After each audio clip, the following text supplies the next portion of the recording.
right, and welcome on into DMS Adventures Tavern, where adventure is always on the menu. We are here for our Eberron Oracle of War campaign.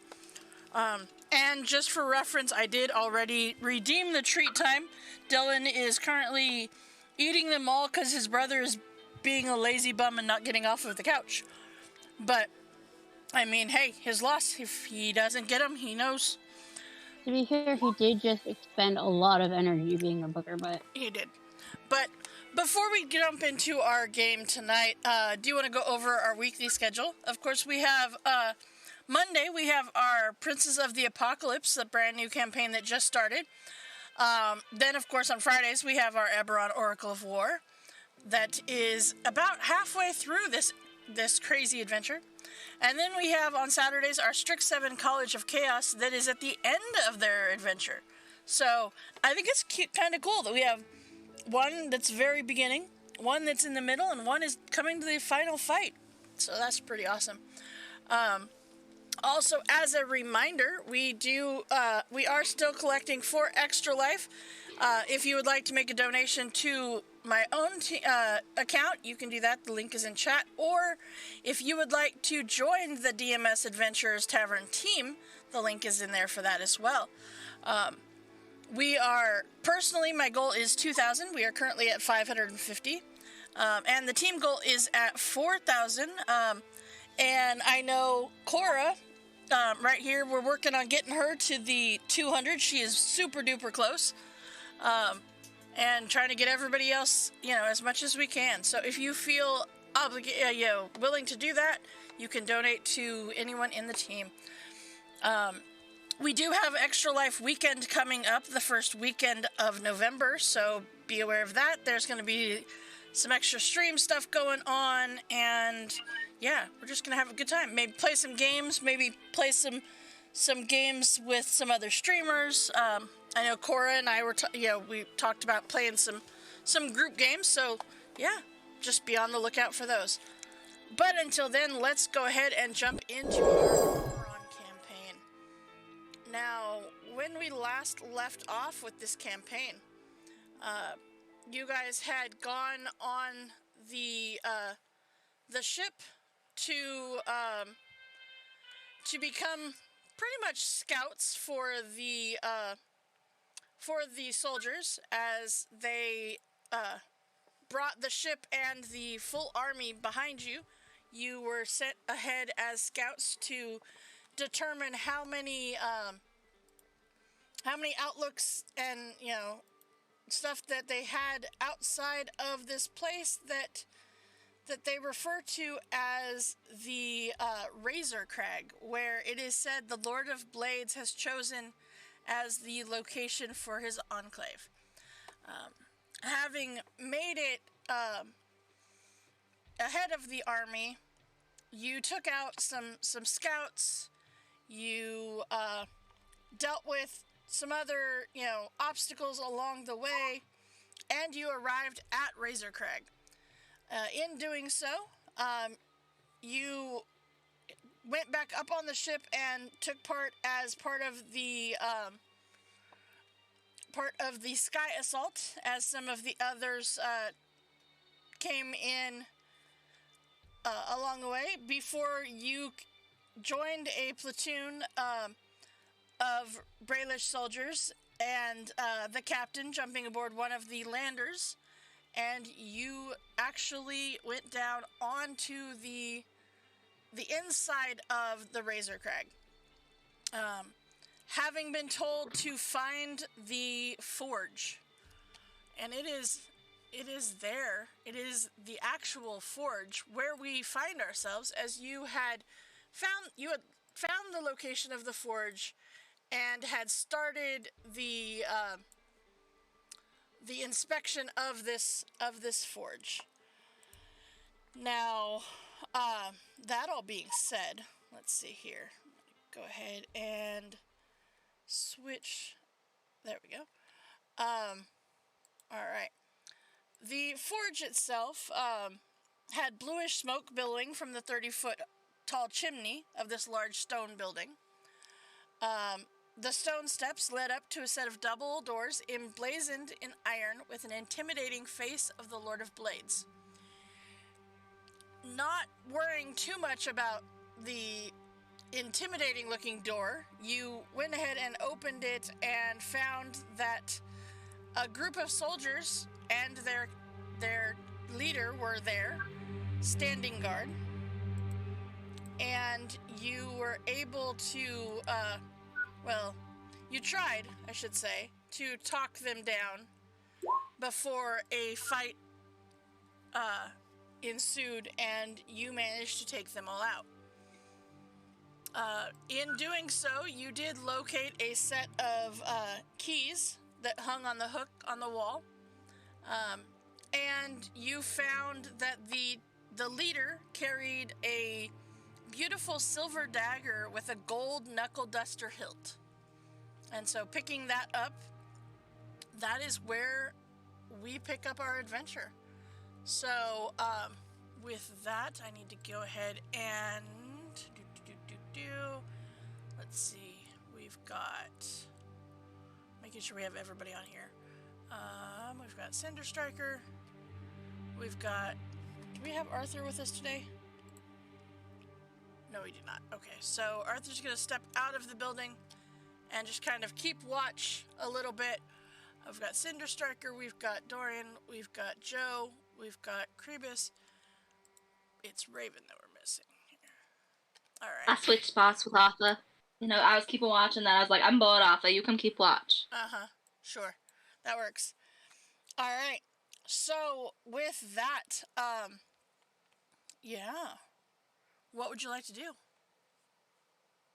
You see that there is, just going over what it looks like in here, there is a large mural on the wall to your left, right behind Dorian, that is painted in red and black, and it depicts the Lord of Blades slaughtering his enemies on a battlefield. You see that there is a set of double doors right up here, and then there is some single doors here, and over in this little hallway. So, with all that, where are you going? Okay. What are you investigating? There's Everything. All the things. Okay. Everything. Okay. So the forge itself in here is lit by some very beautiful lanterns, which you would recognize as ever-bright lanterns, hung up high enough that that don't worry about that. You do have there is an acrid smell of iron mingling with earth and fire that fills the air in here, and there is a constant hum that can be heard throughout this complex. Let's see here. Ceilings are 10 feet high. Flagstone floors, well-maintained flagstone floors. And let's see here. Yeah. It was right on this corner right here that you found those keys hanging. Figuring that perhaps there is some prisons type rooms in here, perhaps, as they were very much like the skeleton key kind of concept. Let's see here. Any traps? You do not see any traps, no. No, you do not. You do notice that, let's see here. Hold on, I gotta get back to my map here. That of the rooms,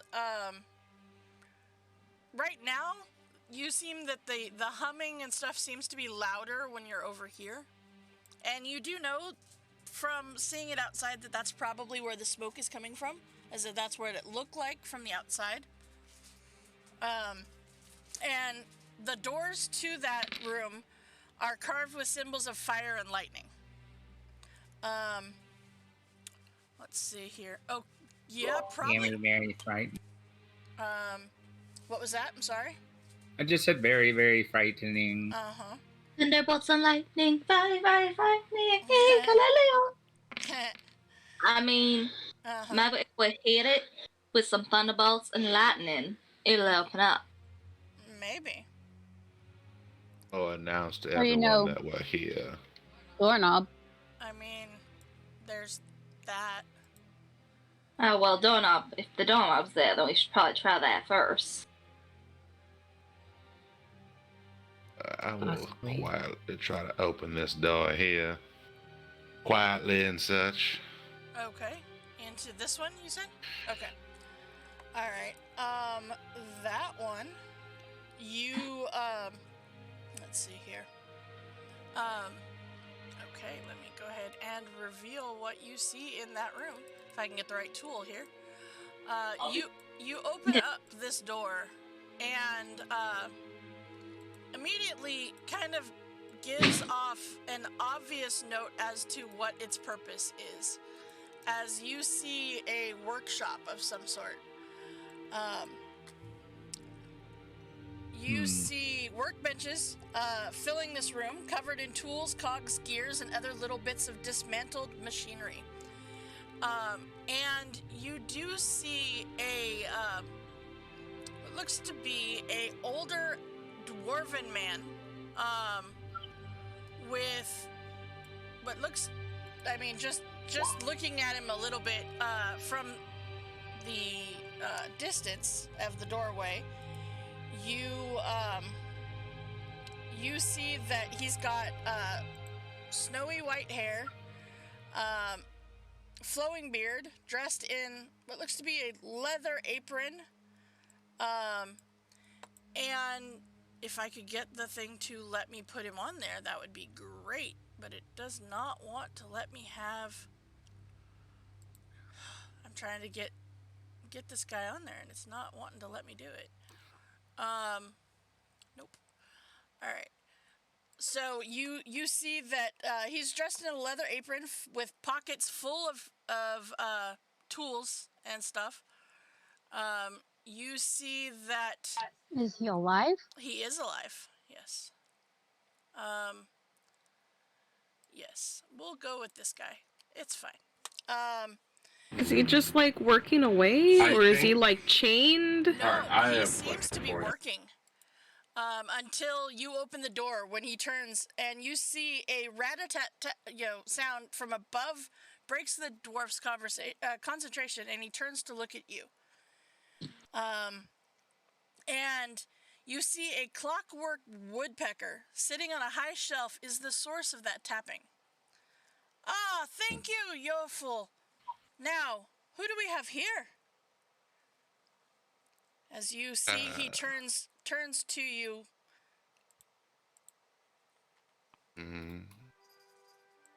I'm Dorian. Well, hello, Dorian. My name is Selring Morkan. And what may I ask, Mr. Selring, are you doing in this here room? Working, of course. Sure, but not quite the best place to be working, wouldn't you agree? Well, it's better than some that I must admit, places that have, or work that has ended up befitting some of the people that I've seen. At least this way I get to work with my tools and work with the things that I love. And what does he have you working on here, if I may ask? Well, I'm, just working away on this mechanical device right here. And I would love it if you would give me a persuasion check to see if he is willing to tell you what indeed he is working on. Does it have to be from this character sheet? It does have to be from that character sheet. Can I maybe assist in that by stepping into the room, if you'll permit it. And as he was saying, he's allowed to work with his tools, I will say, isn't it wonderful to be able to work and do what you love without any restrictions that people may have put you down in the past, or maybe they did not believe in you? Of course, it makes all the difference in the world. May I ask? And this is happening with the chance that you do get advantage on the roll here, Dorian. And remember, you do have Bardic Inspiration. You are no longer 10 feet up, but he asks you at the time that this persuasion check is coming, what is it that you are doing in Razor Crag?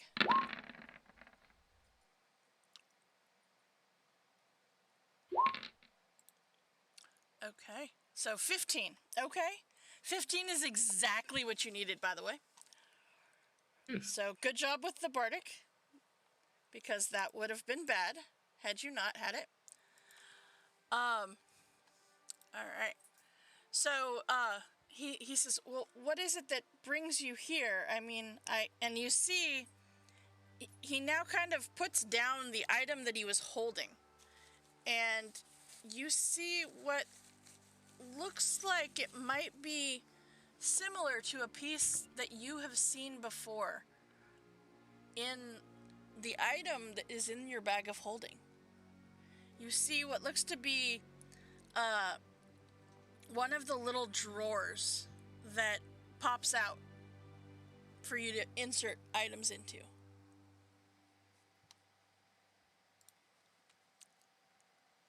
The Oracle of War, super rare, one of a kind. Uh-huh. Yep, that would be the one.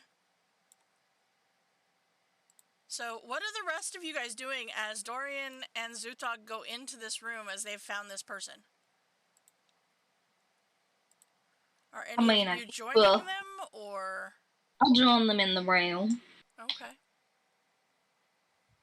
All right. I mean, Crebus will suggest that if you want to persuade people, perhaps those with a speciality that could be enlisted to do so.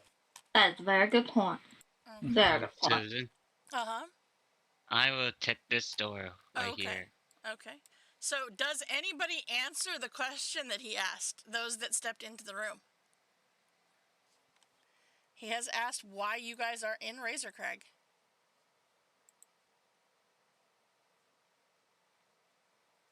Can I relay the information? Cora doesn't remember. Zutog clearly remembers why we're here. I mean, to take out the Lord of the Blades.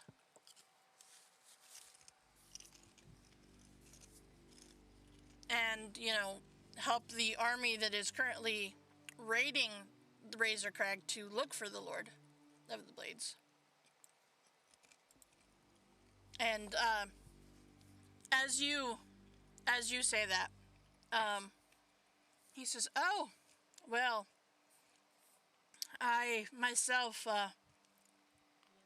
was captured shortly after the day of mourning and put to work against my will by the Lord of Blades. So, congratulations, I appreciate your assistance.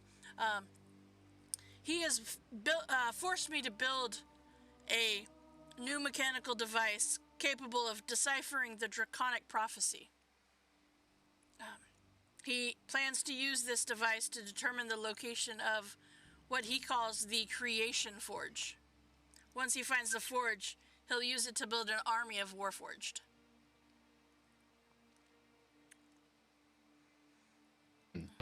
Okay, Zutog will look to Dorian and just that affirmation of like you hit it on the head when you said forge. I wish I was wrong, but he says with a look in his face. Got it. Don't worry, the item is not here. Unfortunately, he's already taken it. Presumably to use it in the battle currently raging outside, like you say. But, yeah. So, but I appreciate you, you being here. Does that mean that you will help me to escape the Razor Crag? Sure. I don't see why not. Okay, okay. I mean, are we sure that we can trust him? This Raven wants to give him an insight check to see if he's actually trapped here. Okay. Give me an insight check. You kind of look him over a little bit, and you see he is actually chained to the bottom of the table. Oh my! There's enough chain that he can move around this room, but he cannot leave through either of the doors. Oh my! You poor sweet summer child. Well, I guess the first thing we have to do is, get him unchained. Where's our rogue? Cinder! And while you are looking for Cinder Striker, who is nowhere to be found when you turn to look for them, we're going to go ahead, like usual, to be perfectly honest. We are going to jump over to Joe down here. Joe, you go to open that door, and it looks to be a simple bedroom. Simply furnished, bed, table, small desk. Dwarven size. Dwarven sized.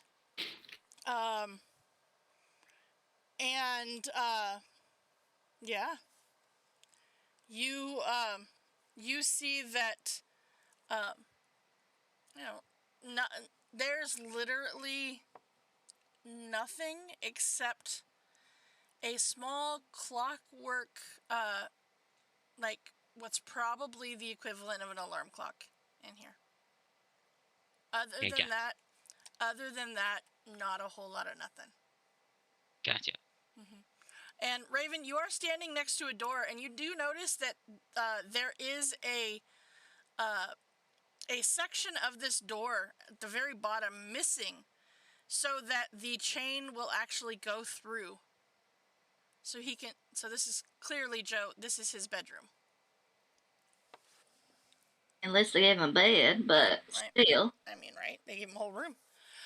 Cinder Striker, what are you doing while this is going on? Are you exploring the rest of this facility? Yeah, I was gonna listen at this door and then open it and see what's up. All right. You go. Let's see. That is. Check for traps and everything. Okay. Give me an investigation roll.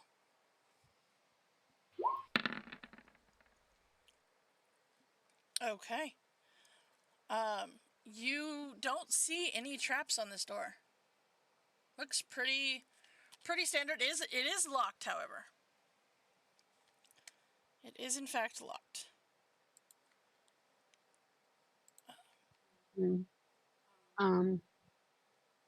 I'm just gonna go and look at the other doors and see if they're trapped or anything, because we have keys. So. You do have keys, and you look at all three of these doors, and with that investigation check, I will give you this. None of them look to be trapped. They are all three locked, however. Okay, then I'll come back over and be like, hey. Okay. I think we have the keys to those doors. Okay. All right. So, yeah, if you would like, you can use the keys to open the doors. I'm not sure who has them, but you can.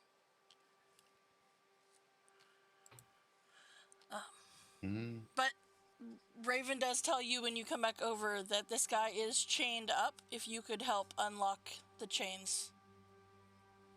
Feel like join me or die. And you see, as he actually, are you gonna go ahead and help him to unlock it? Okay. He will actually give you, as you go to pull out your thieves' tools, he actually hands you a tool and says, I've been working on this. I'm pretty sure this'll help. And you recognize it because I mean, you live with two artificers. You recognize this as an all-purpose tool. And you see that this lock is not one that you have seen before. It's very intricate, has this extra, like, small hole by, that is not where, like, the key would go in.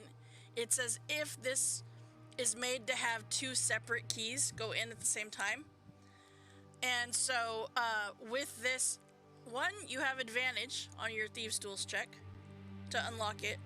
And two, this will fit in that second spot. The all-purpose tool will go into that second spot where you're just using your Thieves' Tools for the check. So it will give you advantage to this, to unlock it. It's like he was trying to escape or something. Okay. All right. So with that, you are able to go ahead and you work on this lock, and like I said, it's one that you haven't seen before. It's very, very intricate, but you take your time. You look at it.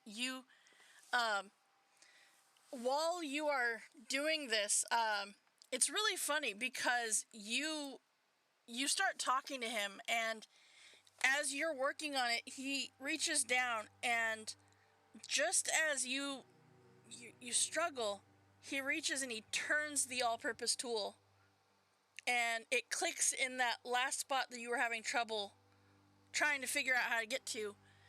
And with that, you are able to unlock this lock, which will allow him to be freed. And he reaches down and he says, "Thank you. I appreciate it. I'm not sure how I will be able to repay you all. If there's anything that I can help you with, you see he's kind of at a loss a little bit, but as you hand back the all-purpose tool, he says, "I must admit, I had hoped that if there was going to be a rescue party that you would get here prior to me completing the other object. And I mean, it is not nearly as impressive as the first one, but I mean, I think it'll work for what he's looking for." We'll just have to. What was that? I'm sorry. I was going to ask him about the little drone things, if he had anything to do with that. But Oh, those? No, I don't. That was another artificer that they had inscripted, I guess you could say. and they would come back here, right? This is the destination. One of them, yeah, they would come back to wherever their home base specifically was. Most of them would come here, yes. There was times that I had heard of others that would fly to the previous base, but most have been reprogrammed to fly here, yes. He turns to Dorian. You had something else you wanted to say? I was just gonna say, I guess we'll have to stop him then. Well, I mean, if the army outside it manages to take him out now, that would that would solve that, wouldn't it? It would, but somehow I don't believe it'll be that easy. There are a pair of doors just outside here, further down. Is that where we might find him? Oh, I'm sure he's not in here. The double doors I think you're talking about, and he points, there is actually a single door leading from his workshop into the round room. He says that's the forge. I don't know if she's still in there, but if she is, that's where Garana is. She's a mage that the Lord of Blades brought to maintain the forge here. I mean, if you could get her to stop, if you could convince her, that would eliminate part of the defenses here, as the forge does power some of the Razor Crag's forces or defenses. I hadn't even thought about that until right now.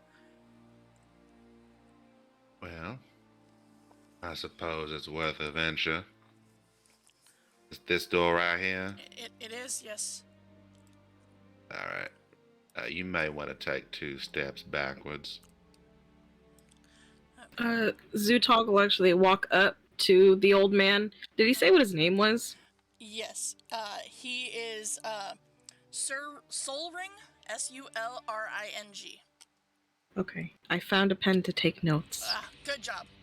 Thank you.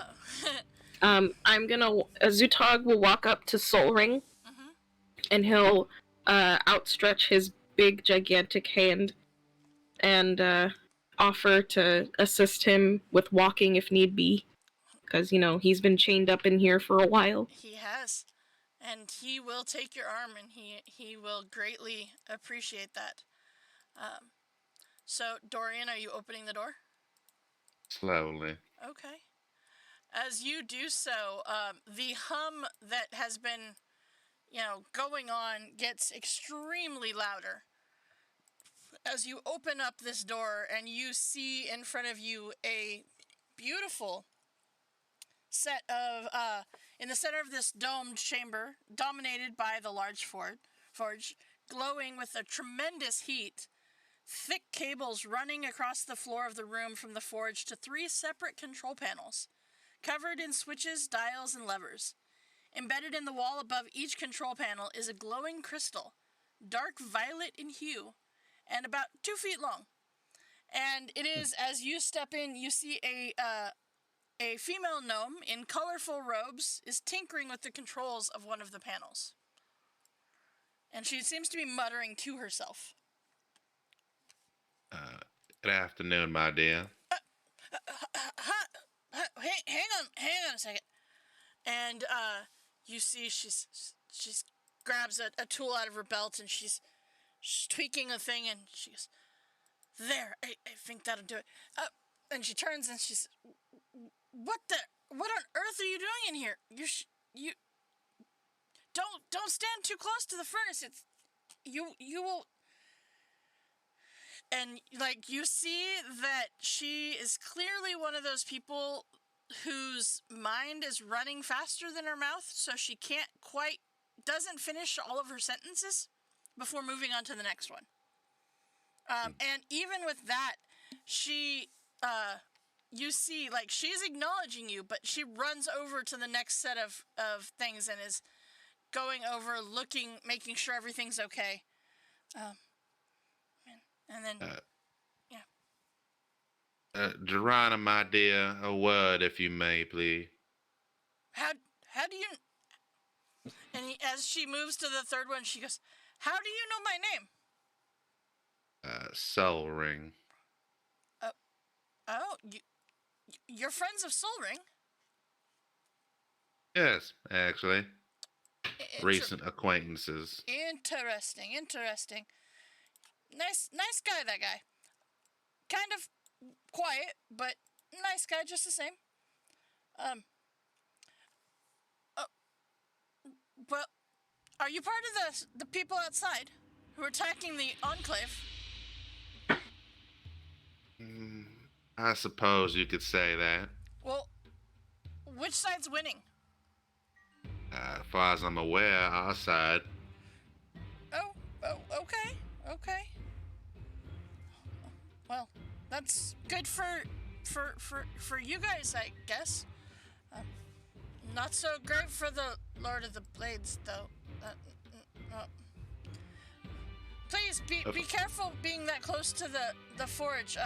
It's powered by fire and air elementals bound into these, and she gestures to the shards that are above each of the control panels. Don't worry, I will be keeping my distance from the furnace. Okay. I don't want, anybody to get hurt. I am not able to, well, and you see, like, her arms and stuff are scarred. And she's like, I can only heal myself so much, and yeah. What? But we were wondering if we might have a minute of your time. Oh, okay. And you see she kind of scurries over, and she's like, what can I do for you? What do you need in this minute of my time? Well, go on. She kind of looks at both of you that are in there. I'm looking at the silent automaton next to me. There's an automaton next to you? Yeah. Come on. This is your cue, after all.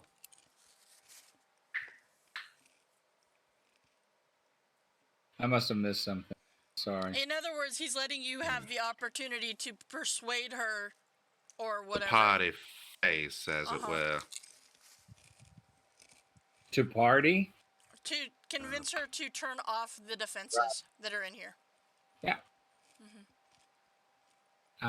What was your name again? Garana. My lovely Garana? Uh-huh. Yes, Garana. It appears that the battle is lost. And the valuable energy that you're using to maintain the defenses is better used in restoring the defenses, the physical aspects of what has been lost, and towards healing those who have lost or almost lost their lives. Wait, the air and fire elementals will what? How do they help heal these are operating the defenses for the city. So how would they be helping to heal people? That's not what they do. Well, guys, I've been working. I'm sorry. No worry. It's going to be hard for. I mean, he's incredibly good at this, but Okay. Well, it appears that we have a person in our party who's managed to channel the energy from the elementals into healing and restoring Warforged, like myself. You notice that she, as you say, like myself, she comes closer and she is immediately just like, she's a gnome, so she's little, but she is like looking all over you, just like, she is amazed.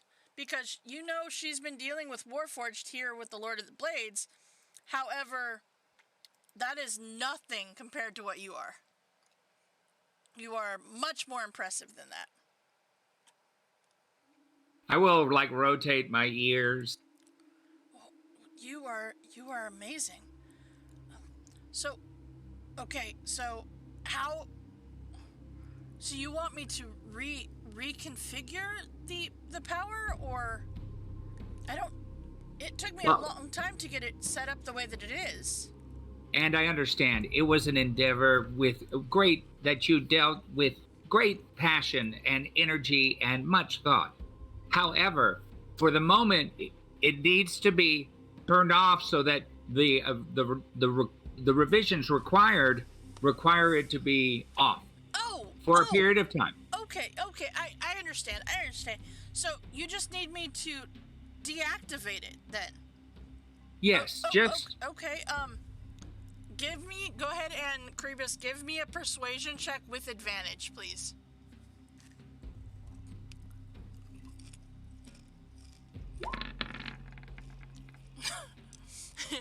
Damn! Ooh!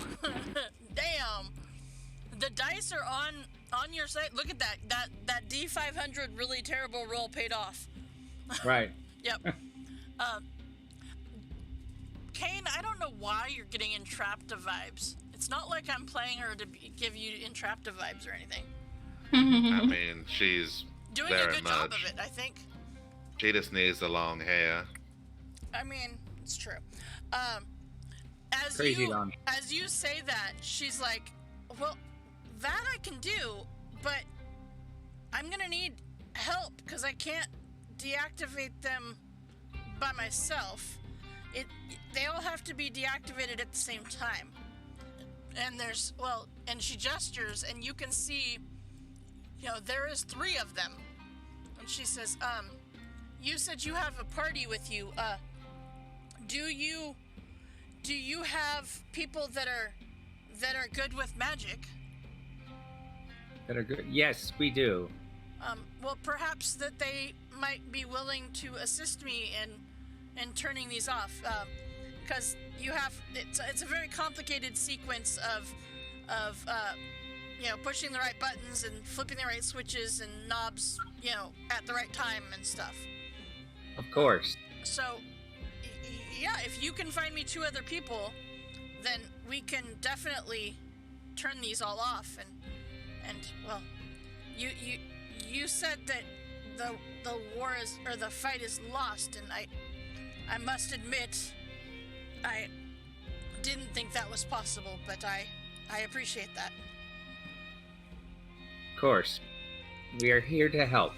All right, so she will handle 1 of them. I need 2 other people from your party that are proficient with Arcana to come and help her. Okay. With Arcana? With Arcana. So I'm going to go out there. I'm going to gather. I guess probably Joe. Is he proficient with Arcana? Yeah. Mm-hmm. I thought so. Maybe Arthur? Arthur is... or Zutog? Zutog would probably be. Yeah. I am very proficient, yes. I'm just mildly, and I have a +4. So I have a +7. Damn. Okay. But also the dice gods could also be not so nice. Uh-huh. True. I had a +9 to mine. Oh, that's great. Dang! All right. So Joe Why are you so surprised? It's literally what they do. Right. It's their speciality. Well, but still, that's a pretty awesome number. I mean, that's like asking you, hey Rogue, what is your bonus to sneak attack? It's almost as good as my level 10. my plus to deception and persuasion. Right. So Joe and Zutog, do you go in to help her? Yeah. Okay. I will get them, and while getting them, I will tell them what has occurred. Okay. And what I'll needs to help the happen. old man to his chamber that I assume is down there that Joe would have told us about, maybe. Yep. He will go in and he will go rest for a little bit while you deal with that. Awesome. I'll help him pack up his stuff. Okay. Perfect. All right. So Cool. as the 2 of you come in, she explains that these 3 dragon shards, and that's what they are. Actually, Joe and Zutog, give me a history check, please. So I As she says, dragon shards.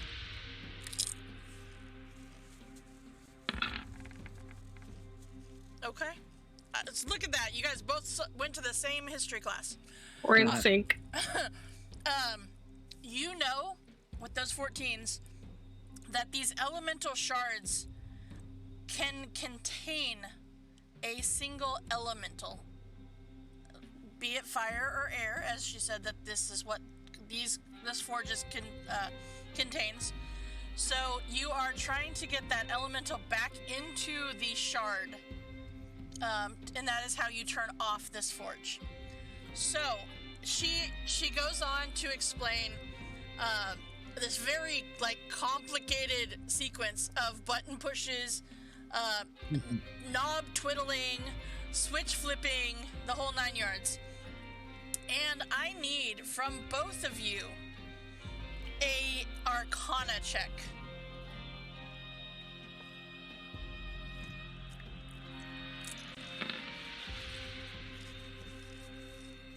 Yeah, that was kind of what I figured, Joe.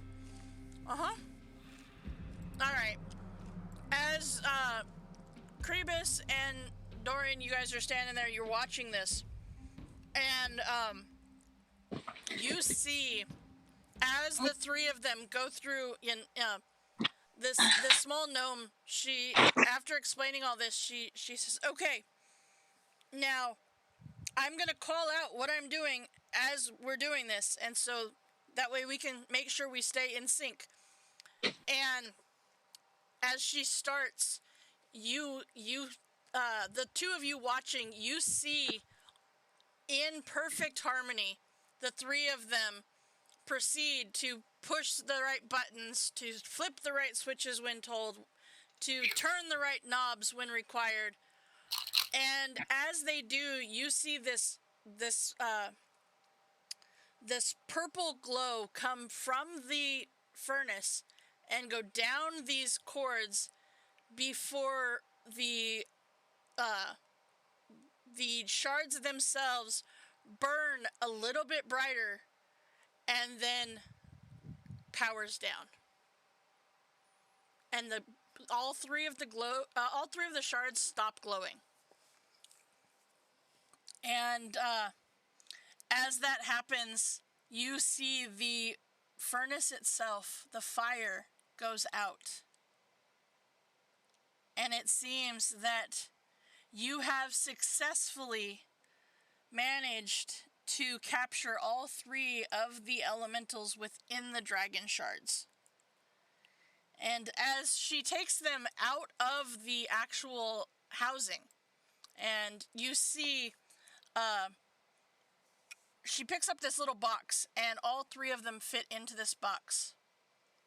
And she packs it up, and she says, now, you said that you have friends that can channel the energy. Is it from the shards, or from just the powering down of the furnace, or what was it that... I believe it's a combination of the two. I am not the technical expert in the process. As you are saying all of this, well, actually, everybody give me a perception check, please. Oops. I don't see anything. Nothing. You're like, this is cool. I want one of these for my house. You think we can make an elemental forge instead of a regular forge? I mean, it's pretty cool. Just like, this would be so cool for our little alcove. Uh-huh. To be fair, some of us do have elementals. It's true. It is true. Okay. Dorian, you and Krebus, you notice that the fighting outside seems to have changed. It seems that some of the elemental artillery is no longer active from the Razor Crag side.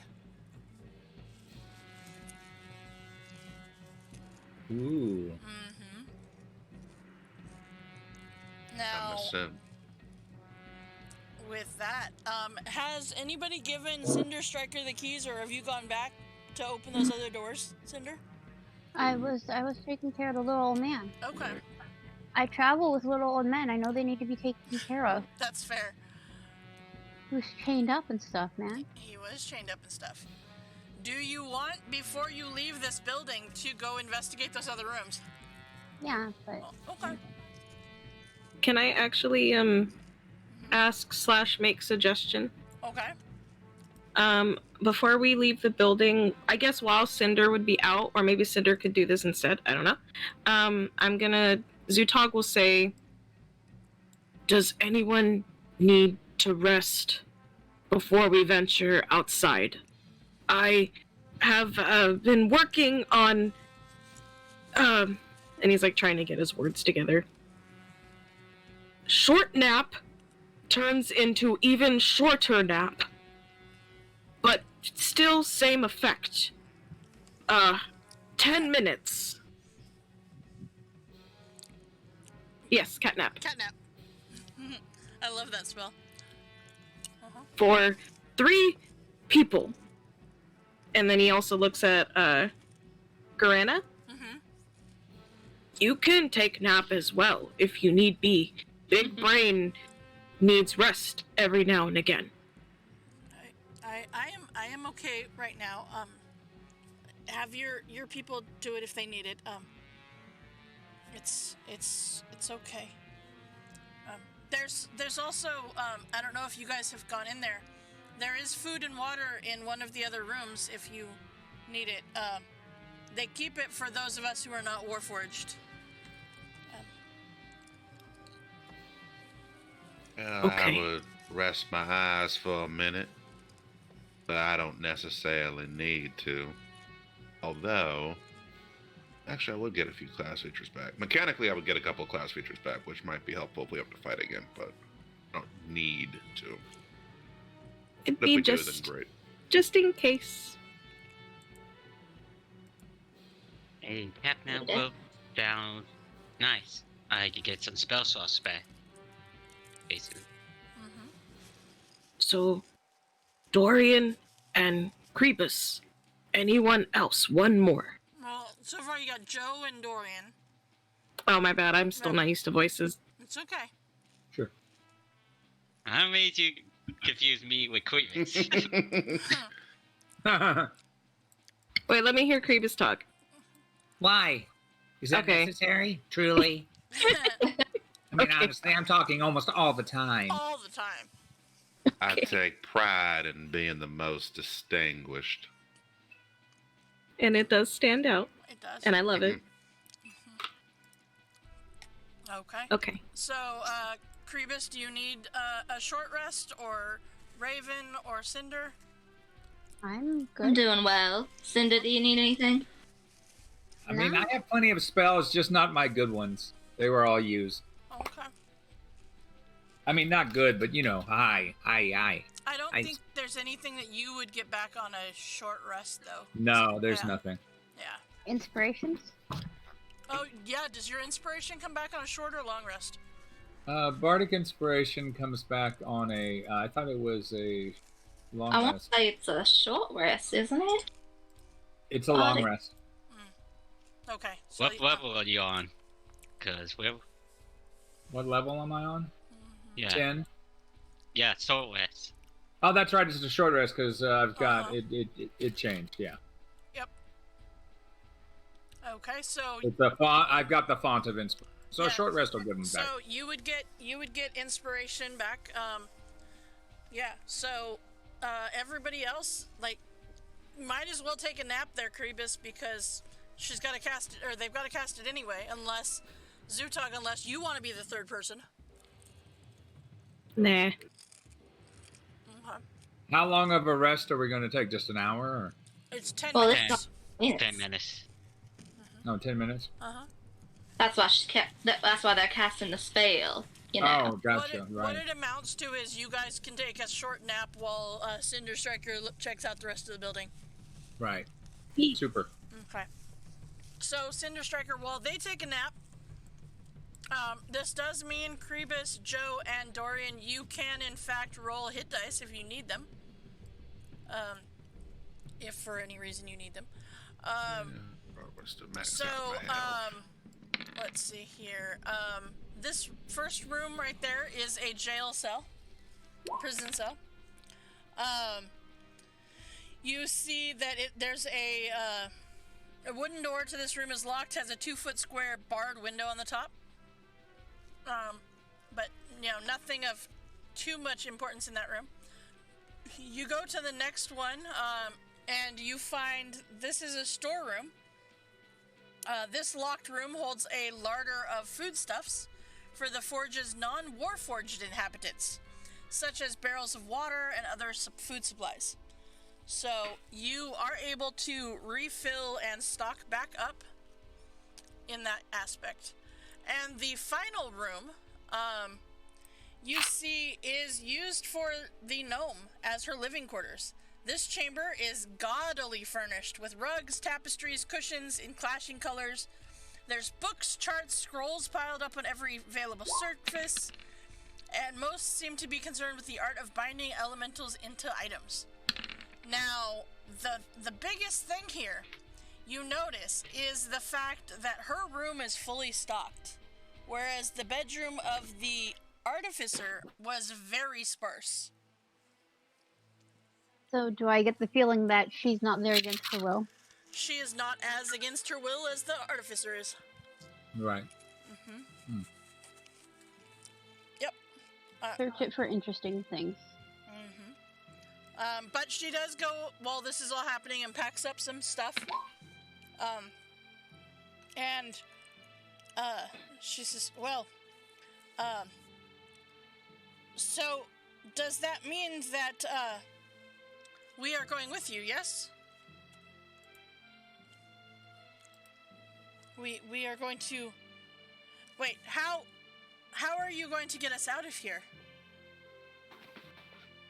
We have ways and plans.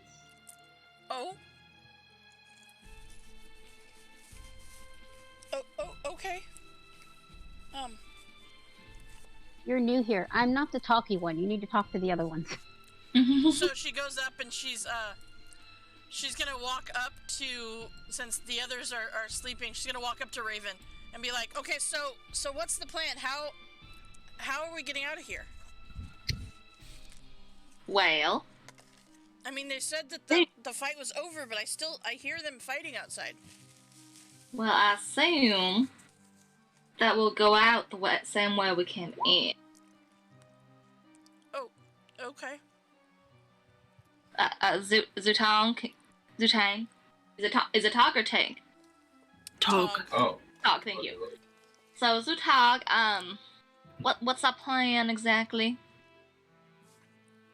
I was on the same page you were, of just leaving the way we came. Yeah, I was in it a really amounts to you're just gonna go back to the ship. I was like, oh That's my about God. that's right, what it really okay. amounts to, yeah. I Okay. wasn't sure because, I missed what we were when we came in, so I wasn't sure how we were getting out. Okay. Okay. All right. Yeah. You totally can. Yeah. You just, that's the easiest way to do it. And Cinder Striker, you send Pounce into all the nooks and crannies in her room. And honestly, you see there's a lot of books, there's a lot of charts, there's a lot of those kind of situation stuff, and you can actually are able, since you have a bag of holding, to pocket some of the books and stuff without her knowledge as she's outside talking to other people.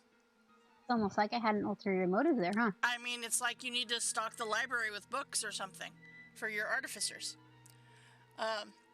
No, I mean like send her out of the room so I can rob her blind. Right, exactly.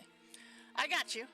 All right, so yes, Krebus, I would say you do in fact appear the same during a short rest.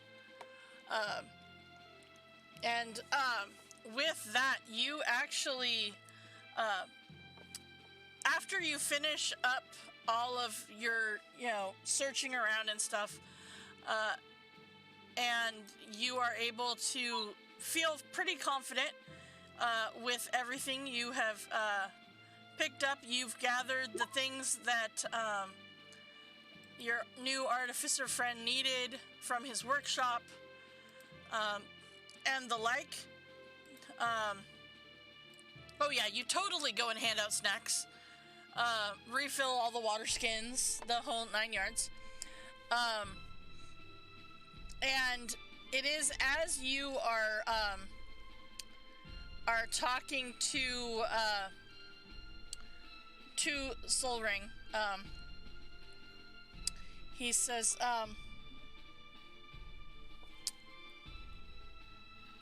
so we're getting out of here? Cool. I'm Yeah, just gonna leave you here after all. And he turns to Cinder Striker and he says, Can you get Yaffle for me?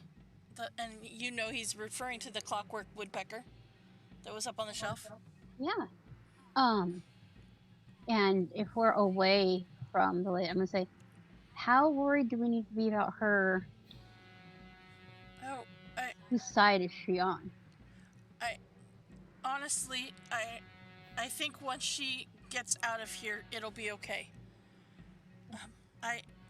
There's this condition that I've read about, but I haven't seen in person. I'm not sure what they call it. I don't remember. It's this condition that if you have been with your captors for a long time, they tend to sympathize with them, and especially if those people try to treat you better. But I think that is what has happened to her, because, well, I don't know. I've never been in her room, but I have seen her carrying books and new books and different things, and I've seen them carrying rugs and whatnot into her room, and I mean, I think once we get out of here, it'll be okay. Okay. But it is, what worries me more than that is if the Lord of Blades is able to find that forge. I fear for the Five Nations and, well, for that matter, our whole world. If only I hadn't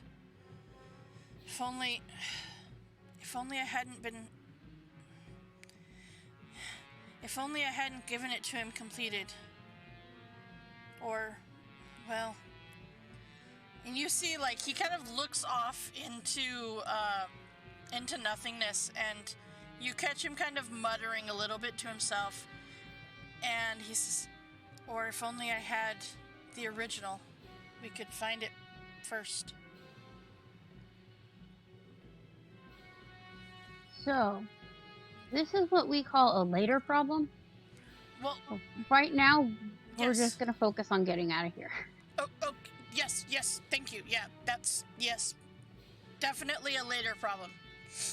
And as you are finishing up with him, you see him lift the mattress of his bed and pull out from underneath, or between the mattress and like the bed frame, what looks to be a belt. And he wraps it around his robes and ties it around his waist. And he says, okay, I think that is everything that I need. Oh. And he will walk out of his room, and he is ready to go. Before we leave, I will stand in front of the old man and, like, kneel down. Okay. Kind of like if I was gonna give somebody a piggyback ride. Okay. And I just hop on. I will carry you. It's okay. I had a rest. I am good to go for now. But I will let you know if it gets to be too much. Please do. Yes. It is important, but it is okay. It'll be okay, and I appreciate your offer. And in my tribe, the elderly are the most prized treasures. Yes. And he'll then turn and see if everybody's awakened from their slumber. They are. Awesome. And those of you who had a cat nap, much like the name ensues, you all awaken, with the exception of Kribus, because he's in sentry mode, to have this, you feel this overwhelming need to just stretch and do a very elaborate stretch as you wake up. So, oh, that was good. I see what you're getting at here. I'm sure I appreciate it. I mean, it's thing. Alright, so with that, as you leave the Elemental Forge with Serling and Garana in tow... We have the elementals, right? You do have the elemental shards, yes you do. And you are back within the outskirts of the Razor Crag here. Not as a dinosaur, I have to get that off there. I know, right? I missed a dinosaur? You did miss... Yes, you did miss the dinosaur. That's so sad. You didn't just miss a dinosaur, you missed a Crebasaur. Aw, sad. But as you guys work your way back to the pod that brought you down here, you see burnt and bloody bodies of the dead and dying lay strewn everywhere. And the courtyard is slick with Braelish blood and warforged oil. Ugh. Yeah. Now, as you are getting there and avoiding all of this muck and oil and mud, you do run into the captain shortly after you emerge from the Elemental Forge. And you can, in fact, make your way back to the pod that brought you down here. And the Assault Landers, as they were. And you are able to fly towards the Argonath. And it is as you are flying up to the ship that you notice that the floating fortress's cannons are no longer firing. It seems that this has been a success. And as the rest of the Braelish comrades pour into the compound, the Lord of Blades Warforged begin to fall back. And as you travel back to the Argonath, you witness, you catch sight of Big Bara, flanked by Big Bara's Breakers, her loyal unit of the Warforged Scouts. In a loud, clear voice, she calls out, "Our people can never be free while the meat is in charge. The Blades have taught me this. It is time for true change. It's time for revolution." And as she speaks, now keep in mind, you guys are still in the air on your way to the ship. As she says this, the Argonath's huge ramp is lowered to the ground. And she continues, "My Lord of Blades, I've brought you this fortress as a tribute. Come, claim your prize." As a great cry raises from the bottom of the hill, dozens upon dozens of Warforged warriors emerge from hiding and sprint towards the ramp. Leading them is a fearsome Warforged, his body adorned with shining metal blades and a pair of bladed wings growing from his back. This is the infamous Lord of Blades. As you look on in horror, the Lord of Blades and his warriors charge up the ramp and into the fortress, cutting down the hapless Braelish like stalks of wheat. Now, you can see that the skeleton crew that was left on the ship have now been completely surprised and overwhelmed. And it is then that you land on the ship itself. As chaos and confusion reign throughout the floating fortress, as you go inside, you see, as you land and you are now inside the ship, ahead of you, the mighty Lord of Blades and his warforged renegades move throughout the fortress, slaughtering the vastly unprepared Braelish. This notorious warlord is a terrifying opponent with a body covered in sharp and deadly blades. He swings a ferocious adamantine six-blade in one hand, blasts his enemies with fire bolts from his other, and stabs anyone who gets too close with his bladed wings. He's surrounded by his lieutenants, zealous warforged who take gleeful pleasure in butchering the soft-bodied opponents. What do you do? Before we landed, could I try an insight check to see if she's really... Okay. Sure.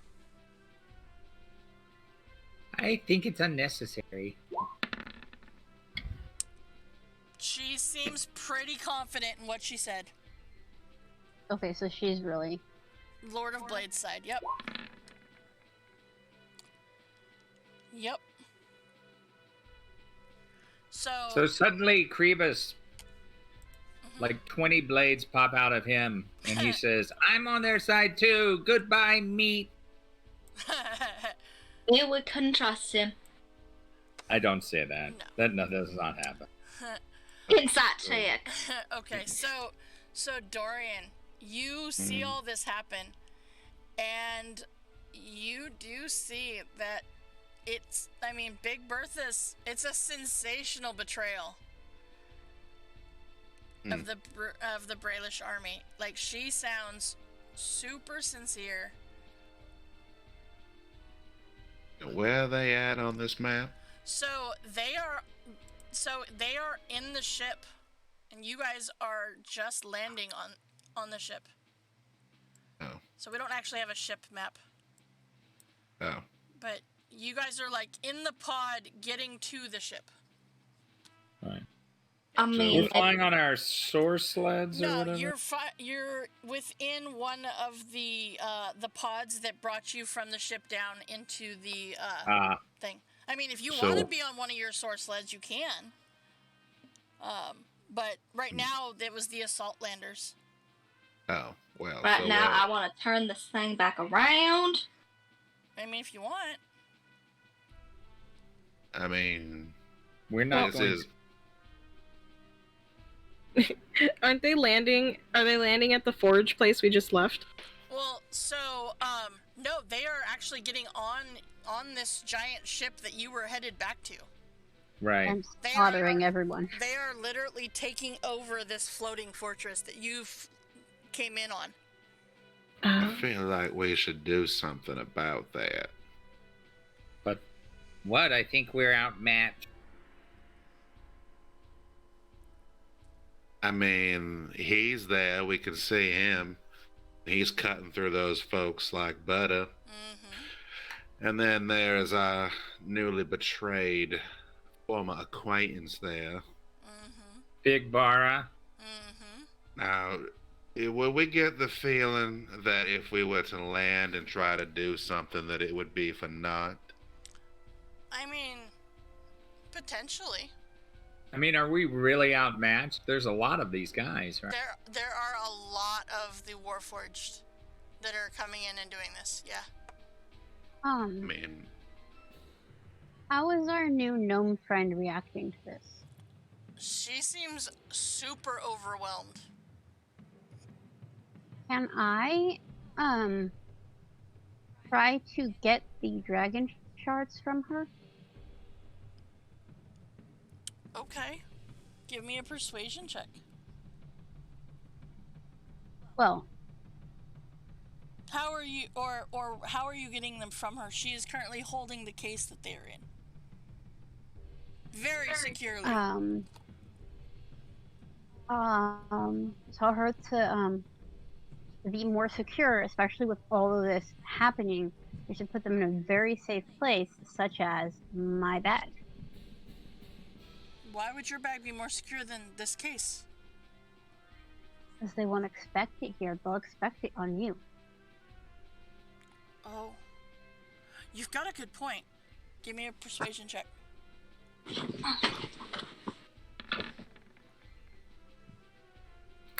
Uh-huh. She says, well, why don't you give me your bag? I can put them in it, and then I carry your bag, and then they wouldn't expect that. Raven? I'll be a big... So... I'm just waiting now, for look, here.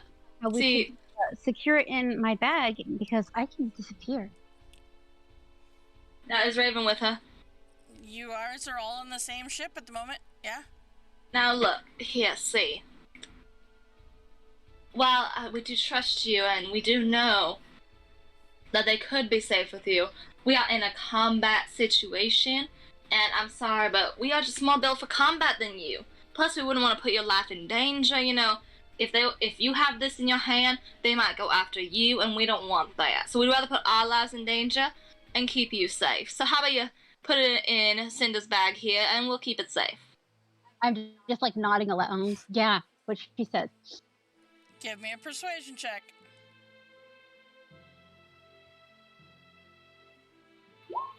Don't fail me now. Oh, that was so close to a 1. Okay. She says, that's, yeah, you're right, that is a good idea. Oh, okay, yeah. And, you pull out the bag? I'll put it in the bag. Okay, you put him in the bag. And then I will, just kind of wander off towards... is anybody standing? Any of us standing by themselves? I don't know. Maybe. I'll see if I can find Joe and say, hey, so I have those elementals. Do we want to unleash them on these guys? Hey, Susan. Yeah. Can I do a history check to see if we release them, will they attack us first or the robots first? Okay, give me a history check. I surprised you. You did. That was not where I thought you were going with that. This is a phenomenal weapon we have right here. Yeah. True. True, but who to say they attack us first when we release them? History, right? Yep.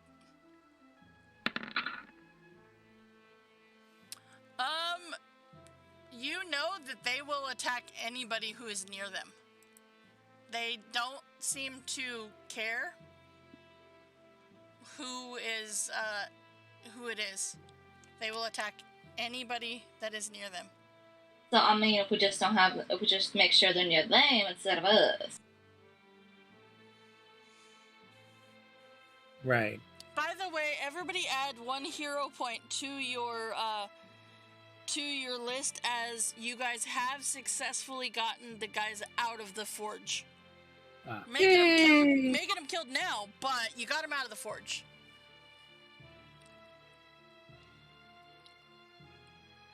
I mean, Cinder Striker, you can release hell on our enemies, but pretty soon, once they run out, they'll attack us. Oh. But there's so much more of them, so it'll take them longer to run out of them than it will for them. We don't know where they're gonna go once they board this place and take it over, right?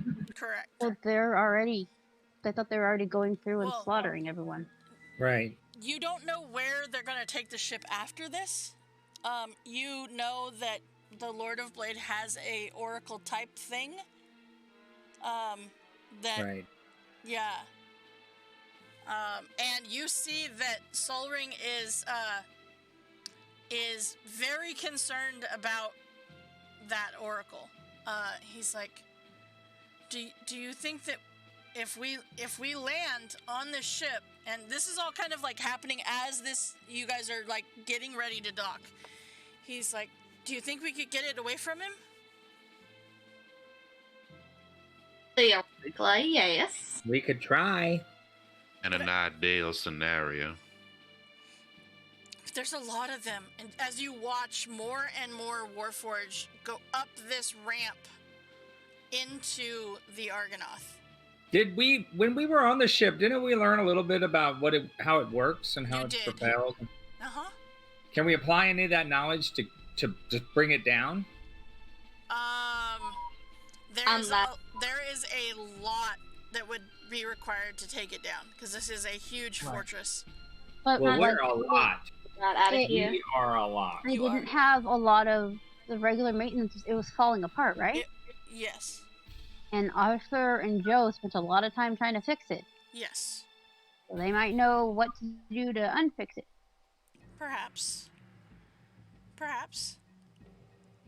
If you would like, you can land, and you have the captain on your ship with you. The little, the thing, and Right. he's like, kind of looking at you as you guys are having this discussion, and he is looking at you and then looking at his ship, and you just see he is at a loss because he recognizes that his ship, his fortress, has been lost to the Warforged when they thought their battle was won. Right. Well, he's the captain. Doesn't he know how to stop the ship? He knows how. Does it have a weakness? It does. All the places Arthur was repairing. Mm-hmm. Yep. What if we just go after the Lord of Blades with the elementals and try and get that thing off of him? Does the Lord of Blades have... I'm just gonna call it a device or a trinket. Does he visibly actually have it, like, in his hands? Well, I'm gonna show you exactly what the Lord of Blades looks like. My long campaign. Oh, cool. He has no hands. No, he just has Yeah. blades. That is the Lord of the Blades. I wonder why they named him that. I mean, right? I don't know. The amount of blades he had it on is quite interesting. Kind of like the bucket guy, It's pretty obvious. But so yeah, with that, you see the captain. He says, well, what do you guys want to do? I think if we land back on the ground, I can get some of my men to safety before the rest of them are slaughtered. Okay, I have a plan. Okay. I'm gonna go down there and I'm gonna get him. You're gonna get who? The Lord of Blades. You're gonna face the Lord of Blades by yourself? Well, first we're gonna have to sort of make me look like one of his guys. Well, what I was kind of thinking, in the element of surprise, Cinder, you're sneaky. Yes. I can make you fly. Can you go invisible? No. Oh yeah, Listen, Can someone... it's going to. please. I can do this. How heavy? We have the inventor here. How heavy is this object? Do we see it? So the object that you're looking for is literally the same as the object you have in the bag of holding right now. It is Right. the Oracle of War is exactly the same as the one you guys happen to have. And it is it is pretty heavy. I thought it was like 100 pounds. Yeah, something like that. Yep. But you don't see it automatically on him. Okay. If we can find it, make me invisible, get me down there, and I will grab that object and dimension door my... Arthur says, I can make anybody invisible that they want to be. I can make you fly for easy escape. It would last about 10 minutes, more or less. Okay, so Wait. you want to do this? Do you, Creepus? You wanna do this? You would have to get past all of his lieutenants to get close to him, and anybody who gets close to him, as you can see through one of the windows on the ship, that someone tried to come up behind the Lord of Blades and is stabbed with the blades on his wings.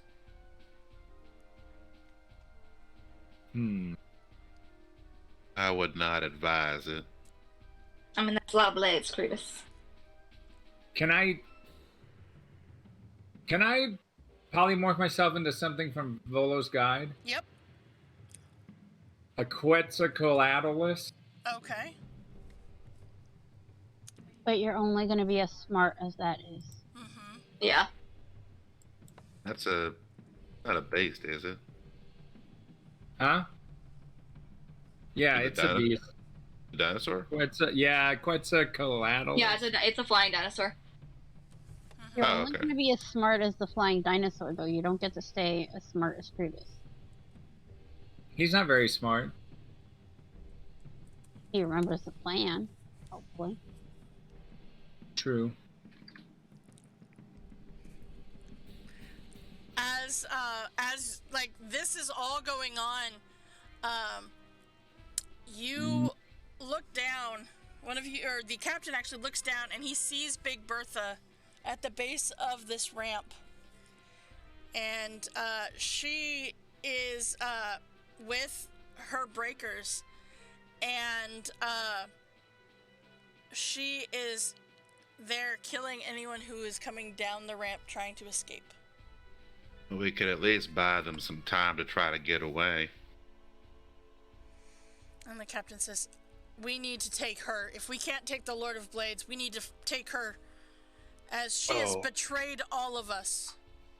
I intend to. Can I get out of this container? What? How? He will Wait, turn go it. ahead. He will turn it around and land on the ground if that is what you want to do. Yeah, I mean, I'll go. And he says, I think that you could probably, if you're going to be invisible, you could go up the ramp and do it there. If that is what you want to go in. Remind me, what Bara was a warforged? Bara is a warforged. Right. She a big warforged? She is a big warforged. Yeah, well, you know what? I gotta at least try to take her down. Bring her in alive. So, Orion's gonna load up his rifle. Okay. So with that, yeah, if you want to do the whole invisible thing and, you know, go in, Krebus, you are welcome to do that. But you all see the ship lands back on the ground, and you see Our little landing your ship, not the big ship. Your little landing ship. And you, let's see, did I give her a picture? I don't think I did. No, I did not. All right, I will get her a picture. You see that she is there with her crew, and she is big. She is mean looking, and yeah, we'll say that one's Big Bar. Why not? All right, let's because I meant to give her a token and I did not. So there we go. We've got Big Bara, and then we've got her team of people that are currently in the middle of, like, killing anyone who comes down the ramp.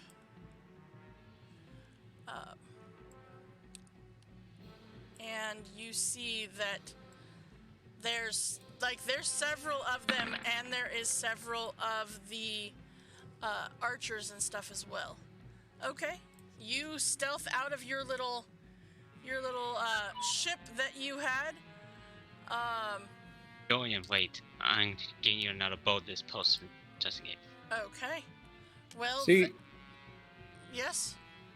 no, I was going to say, because the Quetzalcoatlus is huge, it can pick up 1,800 pounds, even though it's not super. Yeah, if you want to polymorph, you can.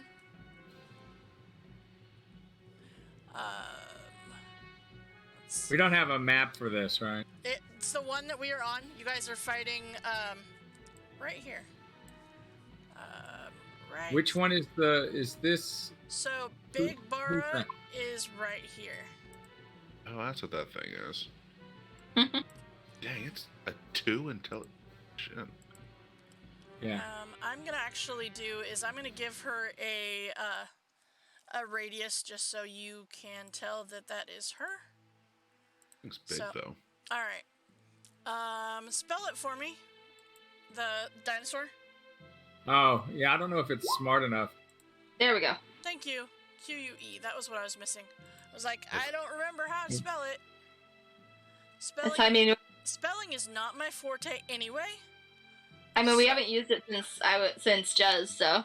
I mean, to be fair, its intelligence is so low it might make it immune to certain intelligence-based spells. This is true. Alright, so if you would like to do that, you can. If you want to polymorph into that guy. Alright. Well, we can just polymorph one of you into this flying thing. I go down there, I grab the thing, and then I dimension door myself, and you fly away. That's true. It is true. But right now, you have in front of you a fight with Big Bara. As you see, the captain leaves the ship, and he is just running towards the Warforged. He's booking it. Maybe you should run off with that. Alright. Nope, he's gone. Oh. Alright, I'm not going to use this dinosaur thing, so. Everybody, please roll initiative. I drank that potion. You can. You can turn into the dinosaur. I just wanted to remind you that, the thing. Well, no, I thought we were up above the ground. You were. I didn't think we were. But then. And now we're on the. Yep.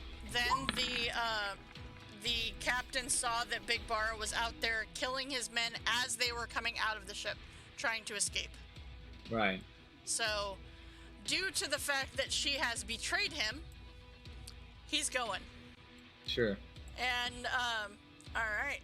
That was terrible on her account. But, Krebis, that brings us to you. You are the first one up. You see there's some archers that are kind of on the ramp. There's some of the blade sergeants that you've seen before. And you've got Big Bara. Okay. I will move forward. Okay. How did I do that? How did I do measuring without switching to the measure tool? I don't know. Right click. If you did with the yellow line, you right clicked as you were holding your token. Okay, maybe that's what happened. Yep. Okay. So what you doing?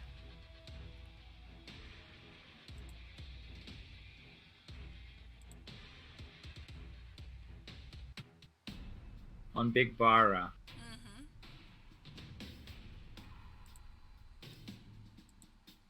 Okay, hold monster on her. Okay.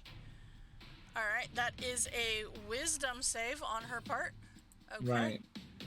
Alright. Spell save 17. Okay. She is, let's see here. Gonna roll 16. Ooh.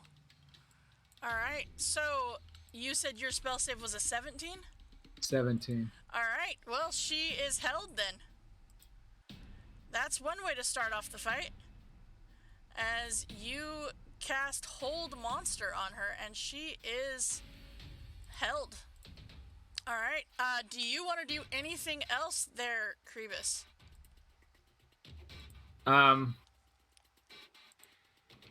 Gosh. I don't have a good bonus action. Wait, I do. Yes. I am going to say something lovely about Dorian's comportment and his elegance, and give him bardic inspiration. All right. So bardic inspiration to you. All right, Zutog. Guys, if we die here, I just want to know it's been a pleasure playing with all of you. All right. In those places, it's fine.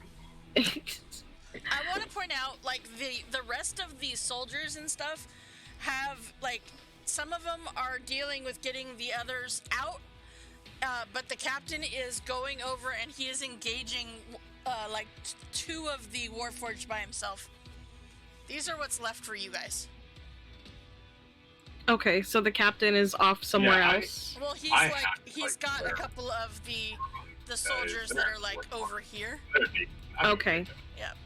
Where's the Lord of Blades? In the ship. In the okay. In the giant ship. Okay. As far as we know, he doesn't see what's going on down there. Nope. Okie doke.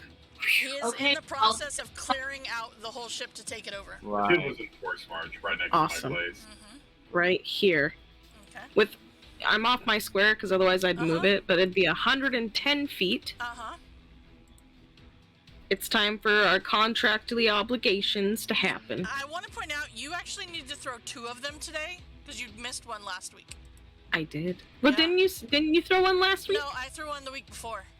Oh, that's okay. Yeah. I will make it happen. I will find a way. All right. So that would be your fireball spell. As fireball comes flying out over here, where would you like to put it? Oh, whoops, let me change tools. About there. Okay. Since we're focusing on Big Bara. Alright. So, with that, alright. I just click. Is it this? Okay. Did it? Alright, so... Did it go? It did not. You might have to go back to your main screen because you have to choose a level. Oh, that's right. I have 1 3rd level spell slot. So let's go. Actually, no, yeah. Level 3. Okay. Holy moly! Alright, so, with that, paralyzed for the duration, the, Big Bara is not looking great here. This does not look like it's gonna go well for her. As this fireball goes off, she automatically fails any dexterity saving throw. Because she is paralyzed. So she immediately just takes that 37 points of damage. These other guys, however, will attempt to make it. Like I said, attempt to make it. Nope. Alright, they're taking 37 as well. And as the fire stops, you notice these guys, these 2 that are standing by her, just lost like half their health. That was a good hit. That was a real good hit, as those 2, they're not looking so great anymore. Alright. So that is my turn. Alright, Cinder Striker. You are currently hidden. Yeah. Yeah. Where are you gonna go? What are you gonna do? I'm gonna go forward some. I think that's far enough. Okay. Yeah, and I'm going to...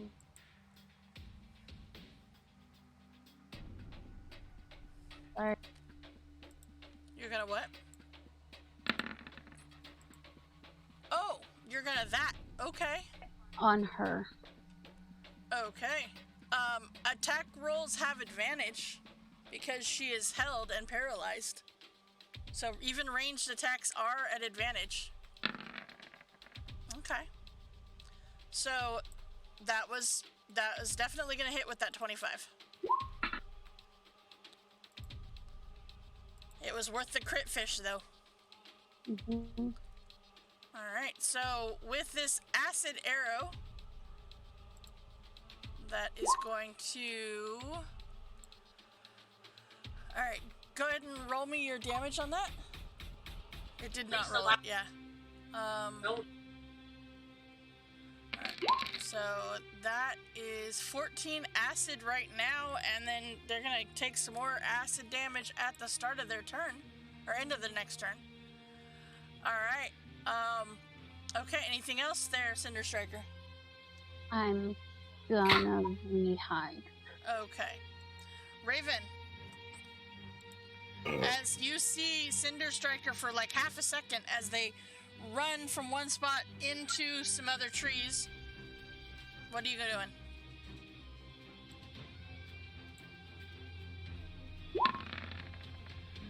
Yeah, you're totally stealthy. Like I said, they saw you for like half a second. She did the whole pop up and then run and then hide again. So, did we lose Raven? Sorry. Okay, there we go. Excuse me. Raven is gonna move over. Is gonna move right over here. Which one is Big Bird? The one with the aura. This one. Oh, okay. And then I'm going to cast Phantasmal Killer. Okay.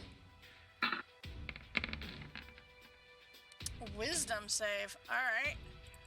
So, thankfully, Paralyzed does not give disadvantage on Wisdom. It's just Strength and Dex. Alright, so that is a 17. So that will make your save. However, successful. Let's see. On a failed save, or not? The spell ends. So Yeah. it just doesn't. Well, that sucks. All right. It's a good spell, though. It's a good spell when it works. Yeah. All Well, right. that's my. Do you want to move? Or are you gonna stay there? I'm just gonna stay here, hiding behind this thing. Okay, Dorian. Let's see. He will move up here, up close and personal. Not too close, because she's kind of big. She is. She's pretty intimidating. Yeah, she would be if she could move. Mm-hmm. But he will levy his rifle, staring down the scope at her. And for clarification, he is aiming at non-lethal points on her body. Okay. We'll say the leg or something. Okay. And let's see, he will fire upon her with his first shot. Great vengeance, curious anger. Gonna blow her a kiss. Yeah, that dice just hit that to make it a 20. That was pretty impressive. All right. Yeah. Okay. So 24 points of damage with that first shot. She's still up. She is. Alright, then he will aim for her other leg.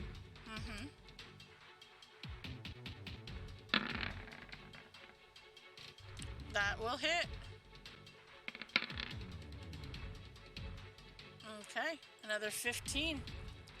All right, she's looking rough. She is looking rough, but she's not to the almost dead section yet. But she's looking rough. Is the Lord of Blades? He's not within eyesight, right? Nope. He's. Nope. Well. Not at all. Well, hell's bells. I'll go ahead and action surge then. Okay. Trying to bring her down if possible.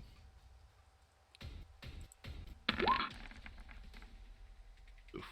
No. I do have that. Dice say no. That is, what is that? That's a 15. That will not be enough. Alright, then final shot here. That one will be. Okay. She is officially bloodied. And that will end my turn. Okay. Alright. So, with that, okay, let's see. Gotta grab that. There we go. Alright. We've got these guys, and as you see her take all of that damage, you see these guys turn, and they are coming for you guys instead of the people that are coming down the ramp. So you are, in fact, giving them time to get away. And Good. they will move closer. These guys will. And you see these do as well to get a better shot. As they proceed to all have crossbows, heavy crossbows, and they will take shots. And we will start green at, let's see, 1, 2, 3, 4, 5. I don't want to kill Arthur because he's actually not here. All right, 1, 2, 3, 4, 5 of you that are visible. So. Is that the secret to living forever? Yep. That's totally the secret. All right, so that means green is shooting at Dorian with his heavy crossbow. That's going to be a 19 to hit you. Mm-hmm. All right, let's see here. Blue is going to hit Krebus, or aim for Krebus. I don't think a 3 is going to hit you, though. Pretty sure not. No, that won't hit me. Yeah, alright. The next one is going to be pink. So, that is going to Zutog. That is a 16. Does that hit you, Zutog? I think it does. That hits me. Okay. Then We've got yellow. We're just going to let the dice decide who is hitting, because it's fun. Alright, that is going to be Krebus again. I don't think a 5 hits you either, does it? Nope. No, didn't think so. Maybe they're confused because you're a warhorse. Alright, and then 6 is back at Zutog. Although that makes sense that the red one would shoot at you because you did just fireball him. Yep. And 19 for 2 damage? For 2 whole damage. Okay. Alright, and so then that brings us to these archer guys that are up still on the ramps. And they are going to also take their shots. Let's see here. We're going to start with the one up on top. We're going to let the dice decide who he's going for. Alright, let's see. That is 2, 3, 4, 5, 6, 7, 8. That's going to be Raven. Oof. Alright, so he is going to, with his longbow, shoot at you. I don't think a 12 hits you, though. It does not. Alright, and the last one is the one down at the very bottom. That is... Oh, look at that. They're going to spread out the love, because, Joe, this one's coming at you. Yep. They did well. Alright, so Big Bara doesn't have a whole lot she can do except do another wisdom save and try to break this hold monster. So, come on. Nope, that is not a 17, so she is still held. Joe, that brings us back to you. Take Oh, thank you. more acid. Yep, thank you. Alright, 6 more acid. She is looking real rough right now. Alright. So, Joe, what are you doing?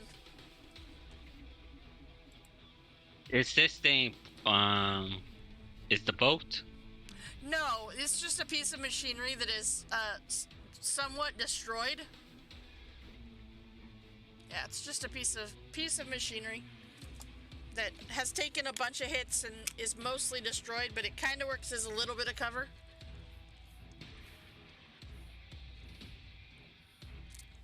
Which makes sense, I guess, why the arrows and stuff didn't hit Krebus. Kept hitting the pieces of wood. Yep. Yep. Also, because I rolled a 3 and a 5 for an attack. Jesus. That's usually what I do. I know. Jeez. Alright, so, Joe, what are you doing?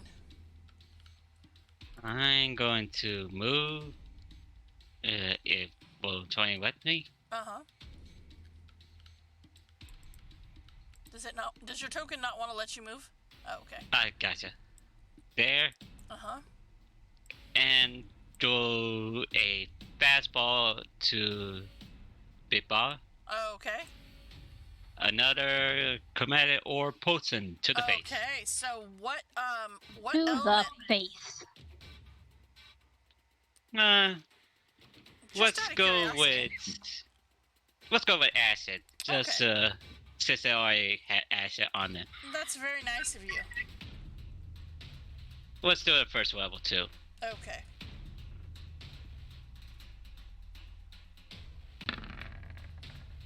"22 will definitely hit her. Wait, is he still hell? She is. Go ahead and roll that one more time. Go crit fishing. Nope. No crits. No crit. But good. Still good.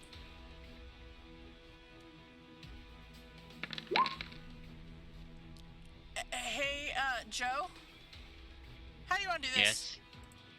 Like I said, fastball to the face of acid. Okay. Alright. Can you do the payout of treats? I could do the payout of treats. I could. From Auntie Raven. From Auntie Raven, even? Okay. Redeem the treat time to appease the nice gods. You mean the treat time that was so good last time that there's still a few treats left on the ground? That's because Dylan's being nice and saving Yes. some for his brother. Brother came down and got some. There you go, buddy. Go get him. I move next to Clevis, and that'd be the end of my turn. Okay. Alright, Krebus. You are no longer concentrating on that spell because it is no longer a thing as you see her fall with this potion bottle of acid that got thrown at her face. Sorry, lady. Sorry, not sorry. Alright. Okay. But you do see the other Warforged are still coming at you. Okie dokie.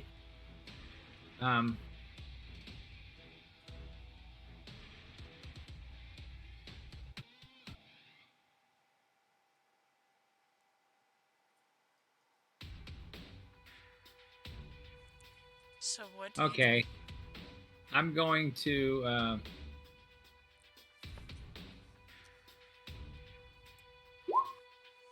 Okay. ask that.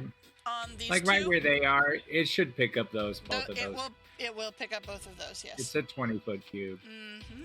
And that is dexterity. Against the 7. Yellow Oy. and red. Oh, that Oh. boo. Boo. Those are the Ooh, two I say smart boo. ones. Boo, I say boo. They're the smart ones, apparently. Not to be smart to have dex. Okay. Wouldn't that technically be the agile ones? Or, yeah, but they're the smart ones that they saw what happened last time something got thrown their way, so they were like, nope, I'm not, nope. Mm. Okay. And then I'll say, what's Zutog doing back there? Zutog, what are you doing back there?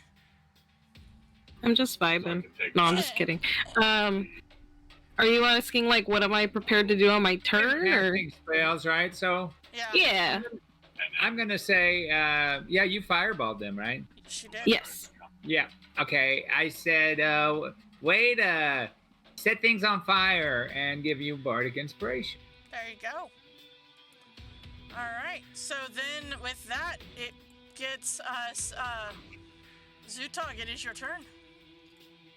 To respond to what was said, he'll like put his hand up to kind of like wave, and he'll do like a crooked smile, and you'll see kind of like his tusks a little bit, one's chipped. And then he will whip out his book once again to start doing more spells, and I think he will do a 2nd level magic missile. Okay. Who's Let he me see. sending the bolts to?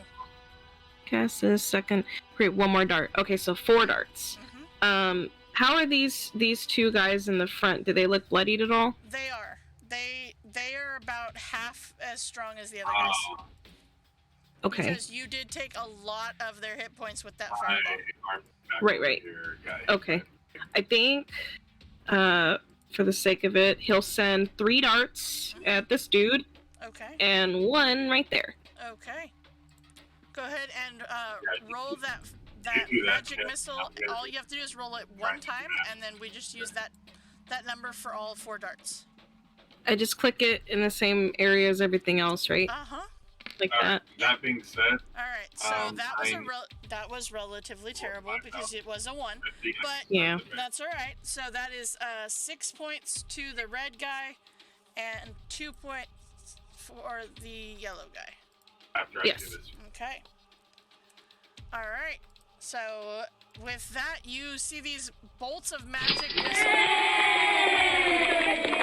Hey, we just got a donation for Extra Life. Yay! Thank you, Anonymous. Anonymous is a really nice person. Anonymous is the person who wins all of the things because they've done super well. I appreciate you a lot.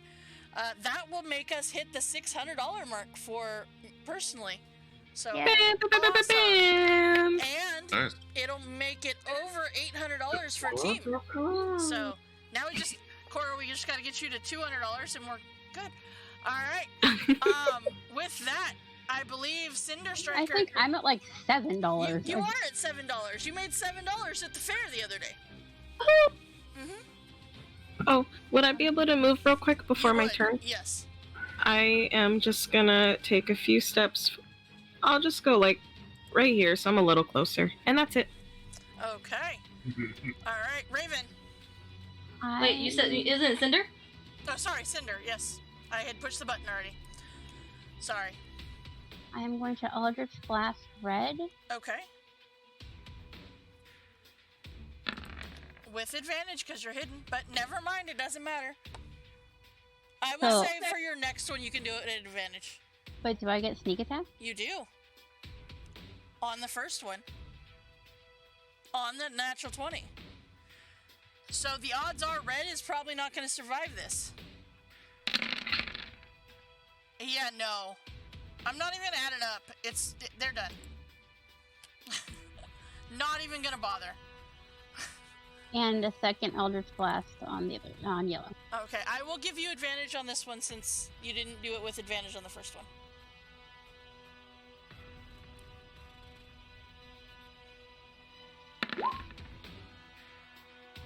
Okay, 21 will definitely hit. Alright. Perfect, that guy is now, I mean, he just watched his buddy get...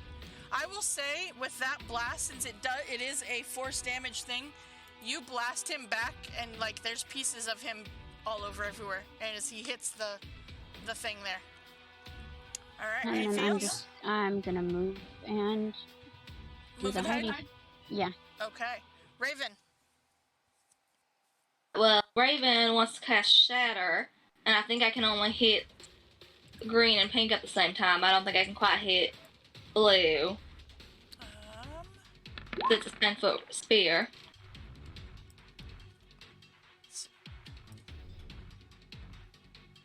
There you go. All right. Yep, Cinder, you're hidden. I will give you all 3 of them if you want to do it right there. I will do all 3, and I'm going to upcast it to level 3. Yep, that's not a problem.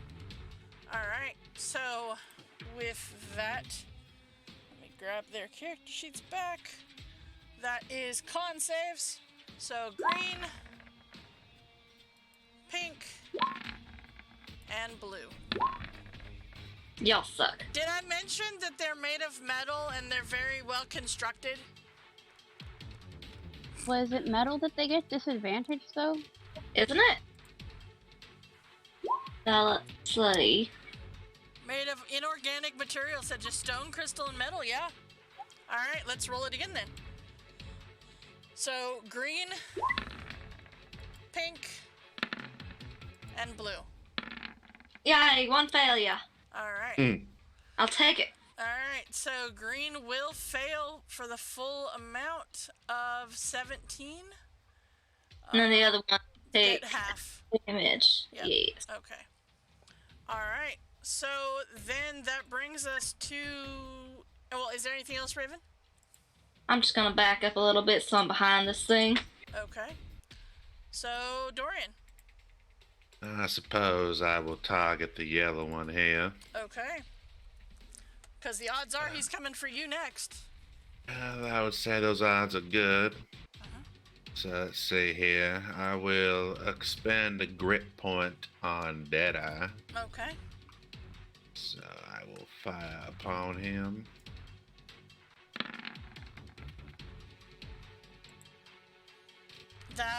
That's gonna definitely hit. 17 points. He is officially bloodied. And I shall fire upon him a second time. Okay.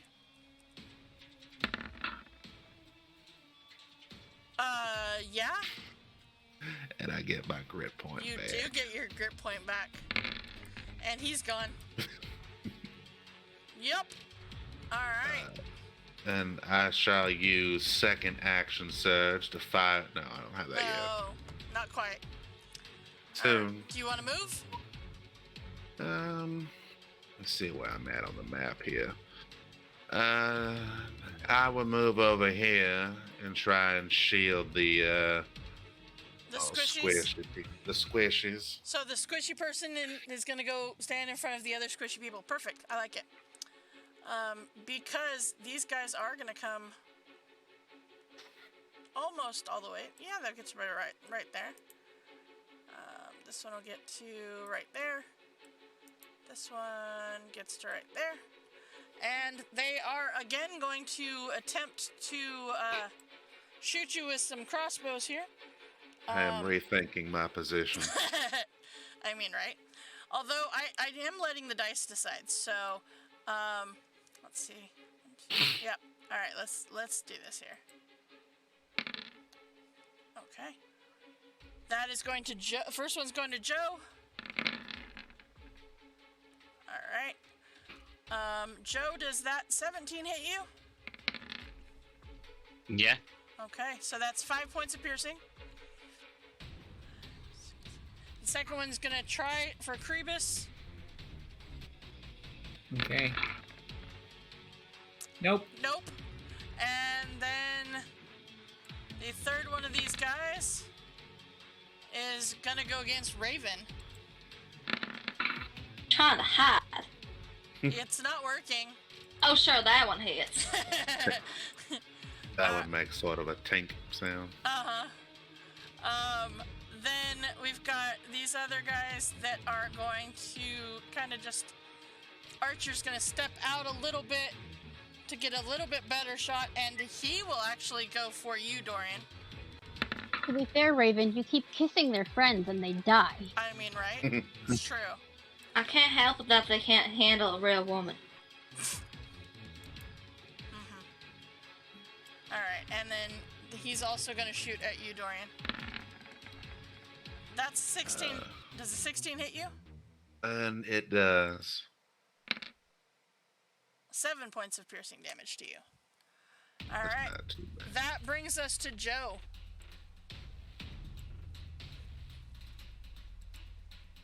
Let's see here. Despite the less, not much spell shots to be done. You know what? What? I'm just gonna do this for fun. Susan, I like to throw another potion of flaming spears again. Oh, that's nice of you to throw another flaming sphere out. Okay.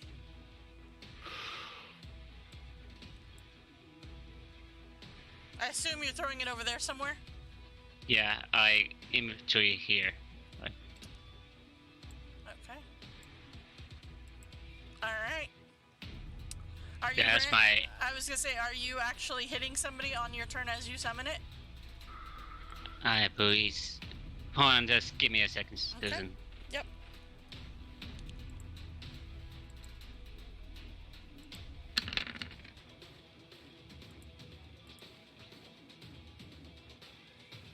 Okay. Alright, so... Alright. Ends their turn. That's an action, bonus action. Yeah, I guess I can ram. If Okay. I can. Which one are you ramming? let's go with the closest one, the door in blue. Okay. Alright, so you go for the blue one. Alright, that is a dex save for that guy. Come on, Mr. Dexterous guy, come on. No. Nope. No. Alright, he is going to take 8 points of fire damage. Okay. And it's 8 points every time they fail, or how did we do it before, Susan? So, I forgot. it's 8 points, and then if they end their turn within 5 feet, they have to make the dex save for another 8 on a fail, or half as much on a success. Alright, gotcha. Alright, that being my turn, just summon alright. fireballs to help us. That's nice of you. Alright, Krebus, what are you doing? Oh. No. Oh. They're all over there? What is they? Are they on fire? Yep, you saw Joe just threw out a sphere of fire. Just little, Okay. it's Is this the bad guy right here? It is. Is this a bad guy? You don't see that person. Okay. So did you see this bad guy? You do see that person. Okay. But they're on fire over here, right? They are. Okay, I pull out a stick and a marshmallow Yep. and a chocolate bar. No, okay. Honestly, So- flaming sphere would work really well for that. Yeah. Just stay within the 5 feet. You know, just put the stick within the 5-foot circle around it. Yeah. I'm just impressed that this isn't a sticky mess after having a marshmallow. Yeah. That's that Well, he's special got- compartment that he's got going on. Yep. It was in the Okay, supplies so- that you passed out for snack time. Yeah, that's right. It's usually like those little orange slice, Right. Yep. and juice boxes. Yes. I played soccer. And that tube yogurt stuff, that Yes. squeeze yogurt. Yep. They Sorry. actually make non-dairy of those squeezed yogurt tubes too now. Sweet. So instead of my usually weird thing, I'm going to tell this Warforged that he is the friend I wish I'd never met. Okay. And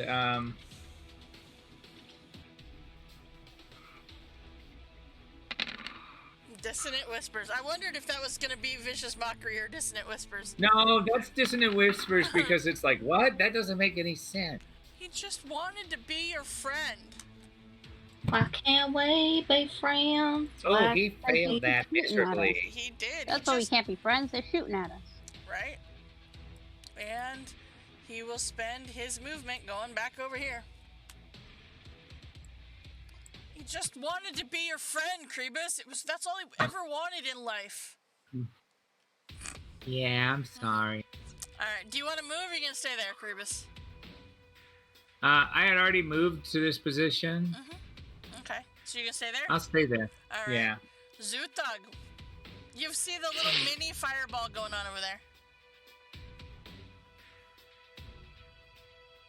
He'd probably just like chuckle to himself, like, "Ha, cute," and then using his Either I'm gonna bonus. get a lot of money, or Well, no, I can use my regular movement. I think I've got like 30 feet. 1, 2, 3, 4. Here. Yeah. Okay. Let me whip out my ruler. Okay, Let's see how this 30, goes. 30. Oh, wait. What's that guy? Is he using a... He's an archer, yeah. Okay. He's a pew pew. And he hasn't been hit, right? No, he is not. Okay. I think we might want to change that. I mean, maybe. Just a little. I will attempt to cast another magic missile, but seeing as he hasn't been hit yet, I think we'll do that one at a 4th level. Okay. All of them going to him? Yes. Oh, holy moly! Okay, for the max damage roll right there. Alright, there's the other extreme to that. So, you said at what level? That's not good. 4th level. Okay, so that is... How many is that? There's Let me 3 see. and then 4... Okay, so it starts off with 3, So, okay. second level's 4, 5, so 6 bolts. 6 bolts, okay. That was one of those, like, wait, gotta count, okay. So... So 30 points of damage with that. Good job. Thank you. Alright. So, yeah, you hit him for 30 points of damage, and as those missiles strike, you see he saw them coming and he tried to duck. It didn't work. He just gets pelted with them. Alright. Anything else? Nah, not at this moment. Alright, Cinder Striker, you are hidden. Can I see the yellow star guy? You did see him. Yeah, you saw him leave. Yeah, you can see him. Oh, he's the one who... Okay, yeah. Yeah, he's the one that really just wants to be Creebus's friend. That's all he ever wanted in life. And as he walked away, you heard him mumbling that. Just wanted to have a friend, man. Out of blue, green, and pink, which one's worse? Blue. Do I still get advantage? You do, you're hidden. To be honest, all 3 of them are pretty close though, but blue is currently the least because he got hit by the sphere. Oh, then maybe I'll go after yellow. Okay. Okay. Yeah. That is your second natural 20 on your first roll for the... Yeah, he's gone. Not even gonna worry about adding up the numbers. He's gone. Yep. Alright. Well, that was nice of you to put him out of his suffering. I know, it hurts when somebody doesn't want to be your friend. Mm-hmm. Do I still have advantage? Sure. Do on pink then. Okay. I'll give you advantage to the fact that you're probably like shooting them off at the same time. So, a 16 will not hit them. Okay. All right, Raven. And then I'm gonna move and hide. I figured you were. Well, Raven's gonna try to hit these 3 with the shatter again. Okay. And again, I'm gonna upcast to level 3 since I have those slots. Mm-hmm. Let's see if we can actually get them a little bit more this time. All right. So green. That was terrible. Pink. I mean, terrible for you. That was terrible.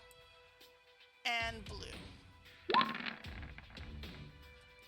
That one at least had 1 good die. The other 2 did not. So, alright, that is a total of 17 points of shattery thunder damage. Okay. By the way, everybody that is around there, it's very loud. I mean, we're not trying to be sneaky anymore at this point. Let's be realistic here. No, you're not.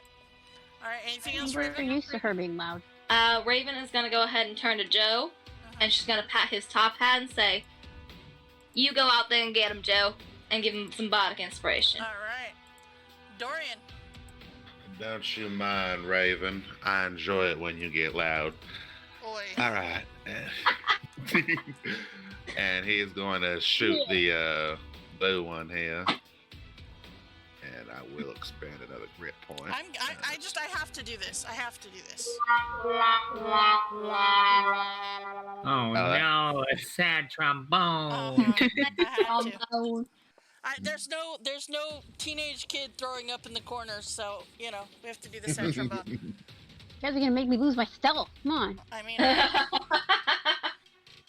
I mean, that's how we find you when we lose you. I was gonna say, it's canon. That's what makes me appear again.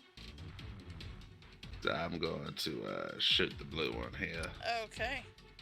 And since I just got it back, I might as well spend it again. I will spend yet another grit point on Deadeye and blow him a kiss. Yeah, that'll hit.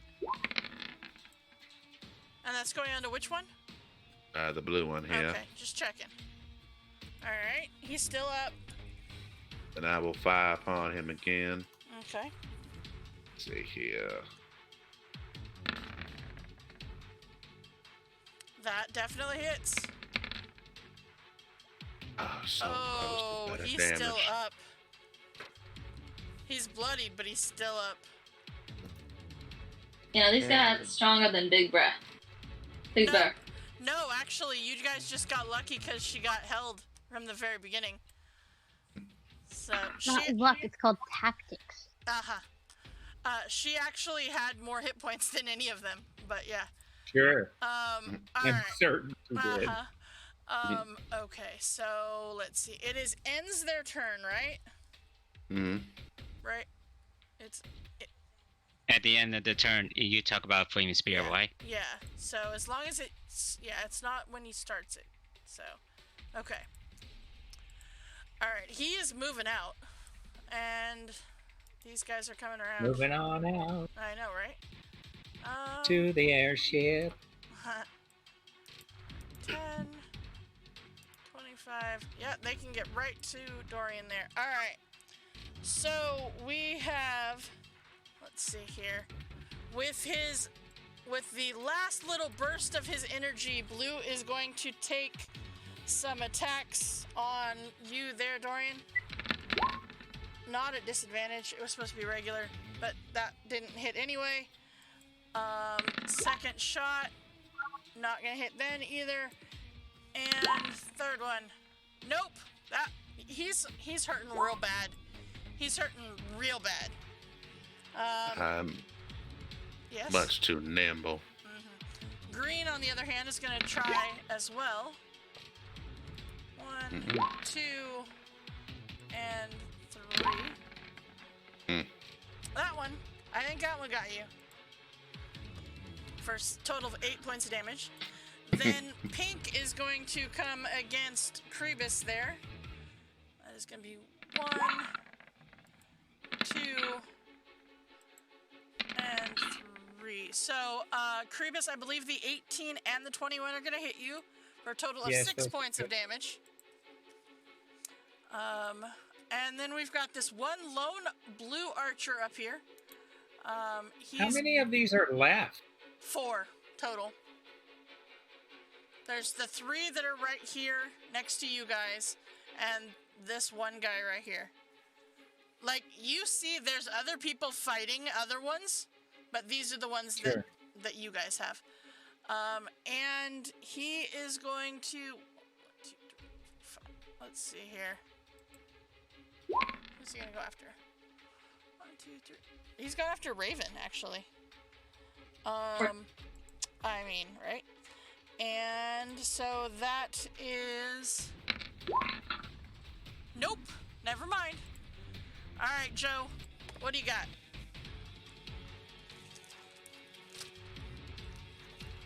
Well, I'm going to look up a bit more. And try to win this guy like this while hitting Dorian.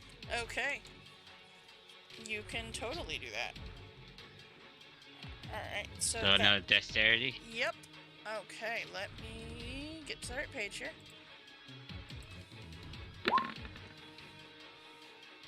Nope. That failed, so 8. So he only had 6 points left. Okay.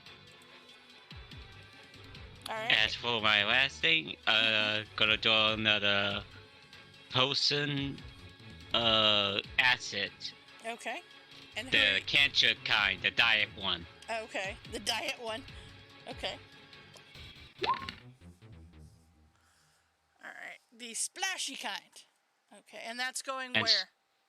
To green. Green, okay. Can I see green from this thing? Yep, you totally can. Alright. At least I didn't. Alright, so then that brings us to Krebus. Okay.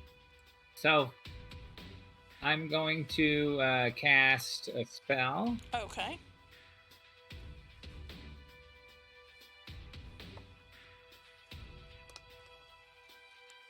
Aid.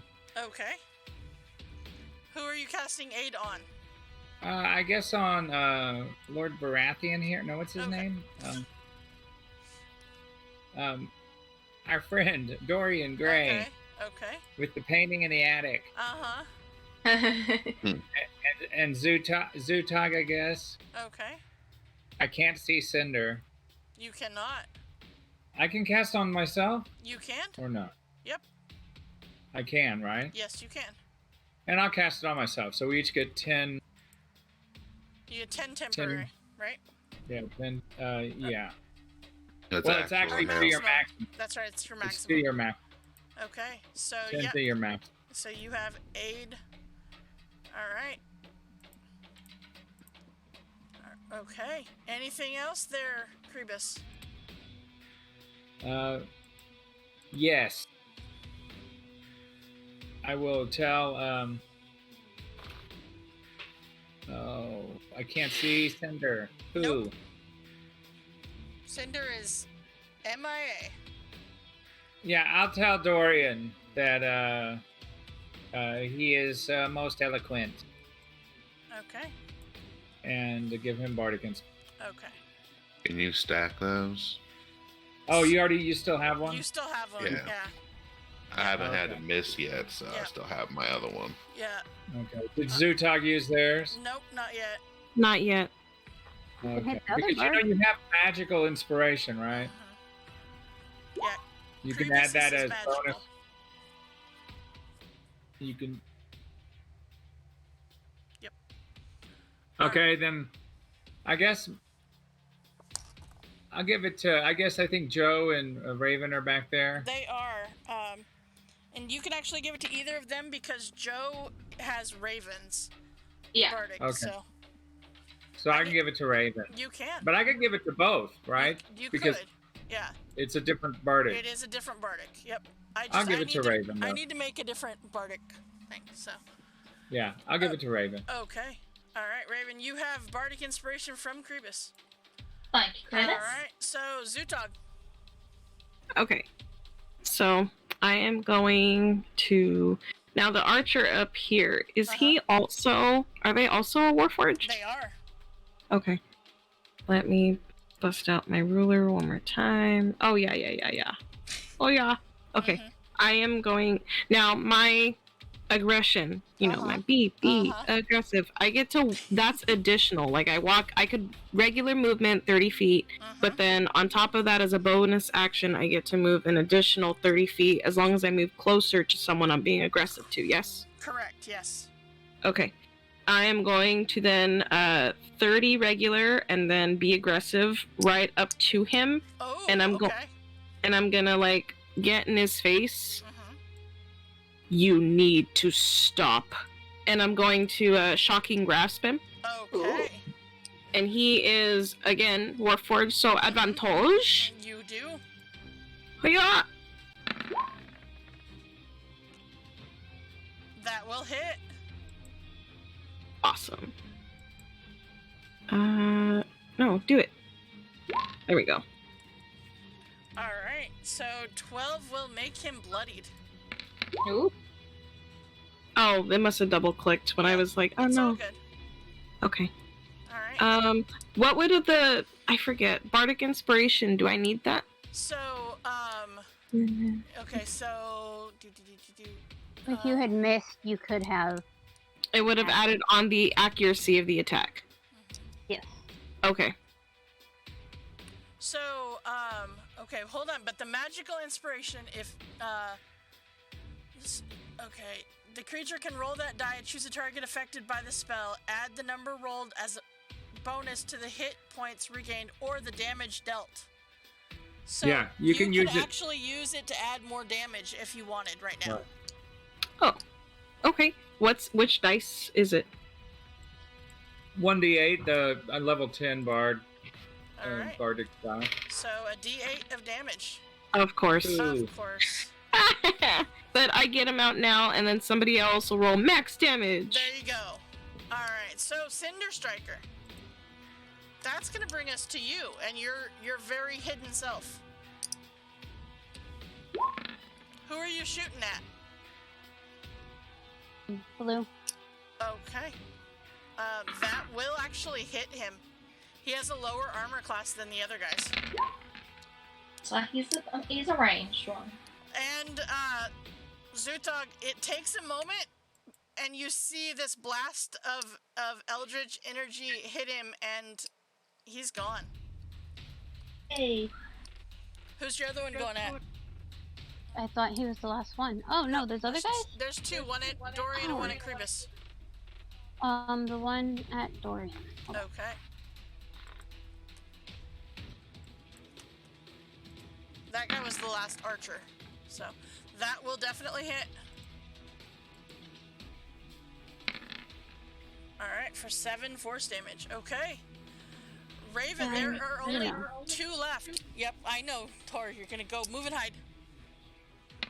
I use Phantasmal Force on Pink. On Pink, okay. And I want him to see a pool of lava. Okay. That's your 3rd natural 20 there, Tor. Alright, yeah, he does not make that save. Alright, realize... I'm a little worried about tomorrow on Sunday. Uh-huh. Alright,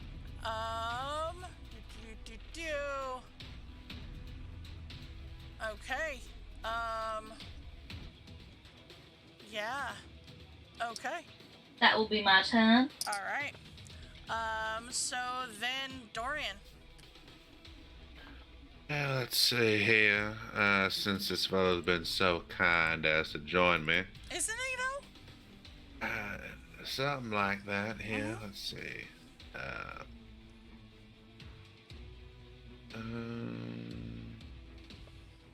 Well, it wouldn't really do much good to push him away. I will fire upon him. Okay. Let's see here.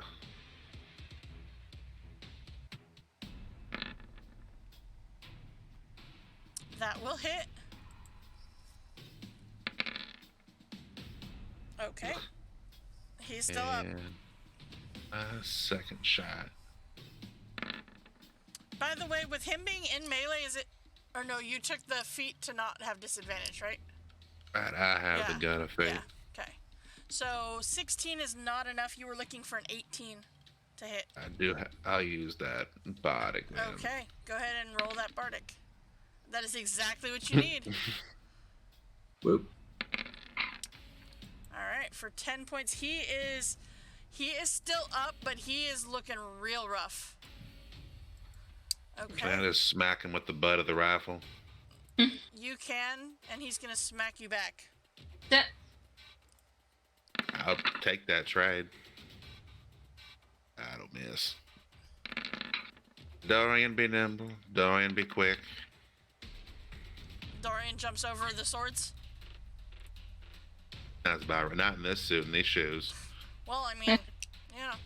These are gators. Uh-huh. Okay, so Mr. Phantasmal Force over here. Okay, so can use an action to examine the phantasm with an investigation check, intelligence check. So we'll see how well he does. Nope, he's convinced there's lava all around him. There. All right, there. Joe.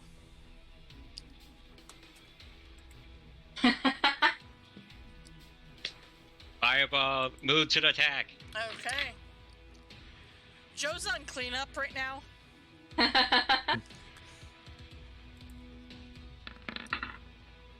Yep, that worked well. And guess more what? damage? He had exactly 8 hit points. Alright. Anything else there, Joe? Main action try to melt this guy down. Okay. He is the one that's indeed thinks he's on fire. He Wait, thinks what? he is in the middle of lava, yep. He's having a tough day. I wonder if he could confuse acid with lava too. I mean, I mean, they're both burning. Yeah. They are. Question. Uh-huh. The Masco thing, Uh-huh. it does on damage. Does it work on saves or just on attack rolls? I believe it's just on attack rolls. But I'm not positive on that. Hold on. Can you bring out that again, please? Hold on. That's the one for, there. Go. On the verification thing. Let's see. Never mind. Okay. I don't want to take too much time. I'll Okay. just still do it as discussed. Okay. I just want to know, do I need to add damage to this or not? So with that, let's see here. He is, I mean, technically he is not paralyzed. He's just convinced that there is lava. Well, So, I just make it yeah. feel weird to Well, him. Like, I was just checking to see if he had, like, disadvantage on anything, but... Okay, he's just gonna go ahead and take all 5 points of that, because he's convinced that the lava has splashed up at him. Alright, Krebus, that brings us to you. Okay, I got this one right in front of me. You do. Okay, he's in so much trouble. Okay. Not really.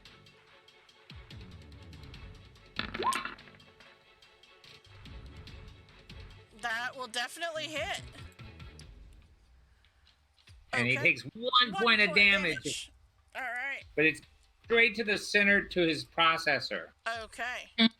You notice that he's, like, he looks very confused, and he's looking at the ground, and he's seeing you standing within 5 feet of him, completely convinced that you are standing on lava. So... Do I know about this illusion? You do not. He just Okay. looks as if he's very confused, and yeah. Yeah. So, anything else you want to do there? Or we move to Zutog? Just move to Zutog. Alright, Zutog, what are you doing?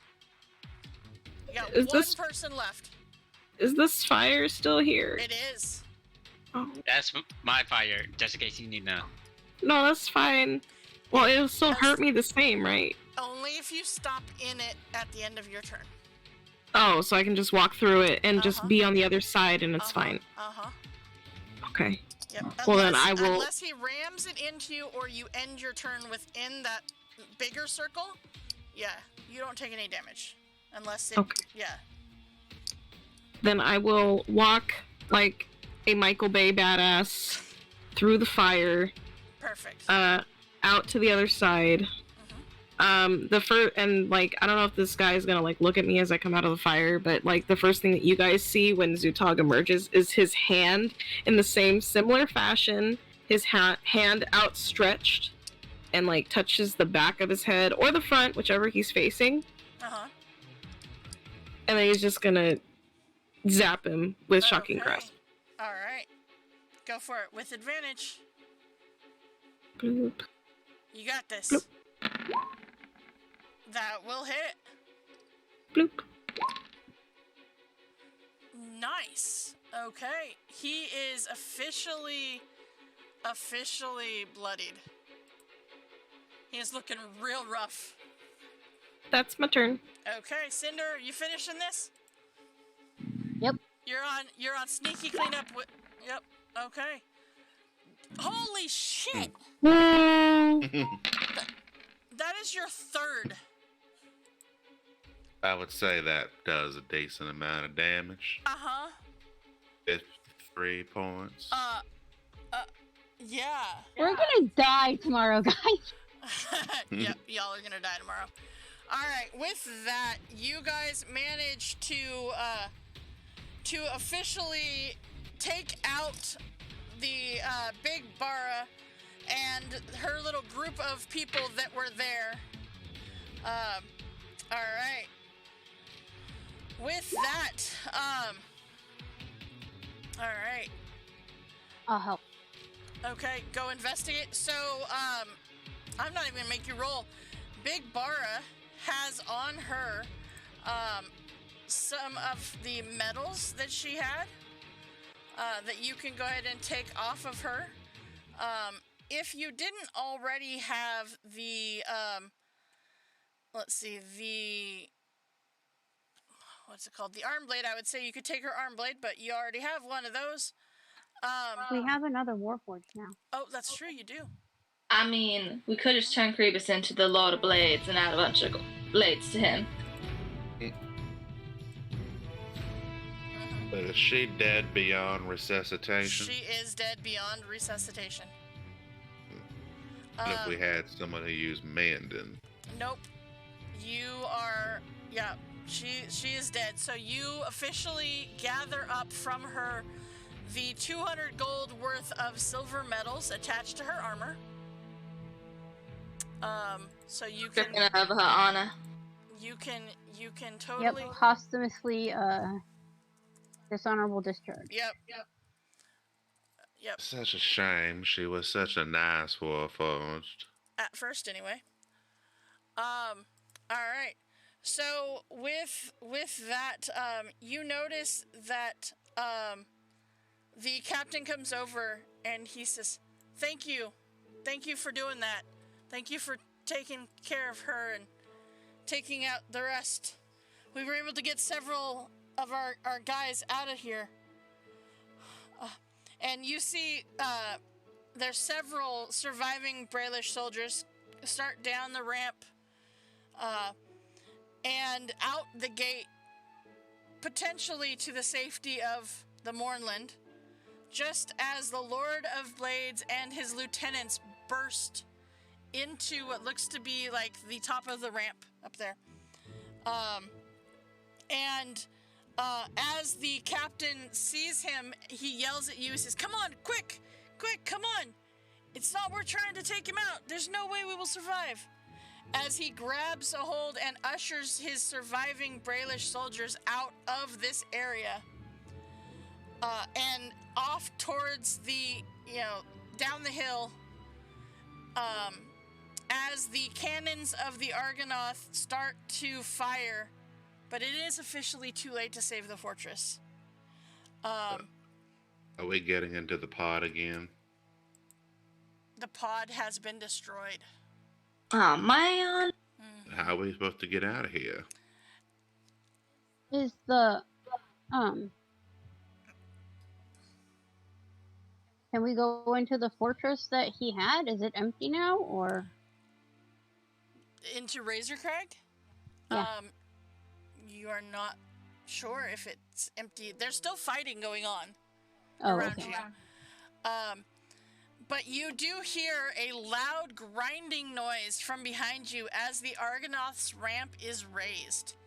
Even before it's all the way up, the floating fortress begins to move off, heading deeper into the Mournland. Breland's mighty mobile fortress is now in the hands of the enemy, the Lord of Blades. It's going to be a long and exhausting walk back to salvation. So we saw him come out the ramp. He came to the top of the ramp, and that's when the captain told you to leave, and he grabbed his soldiers and headed to the out of the fortress, out into the Mournland, away from Razorcrag and everything. I will leave with him. Okay. But I do want to give the Lord of Blades something to remember me by. Okay. And let him know that we are going to be coming for him. So before we leave, essentially, Dorian will load one last bullet into his rifle, take aim, and try to shoot at the Lord of Blades. Okay. In that case, I will magic missile him at the same time. Okay. I will spend a grit point on this. Go ahead and roll for that. I have stats for him, so we can see if it hits or not.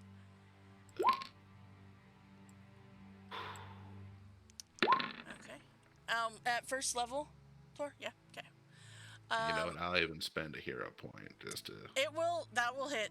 The 20 will hit. All right. As you hit him, you see that it hits his adamantine plating, and as it does, he looks out at all of you and surrender. waves a white flag. And totally surrenders. Yeah, that's exactly what he does.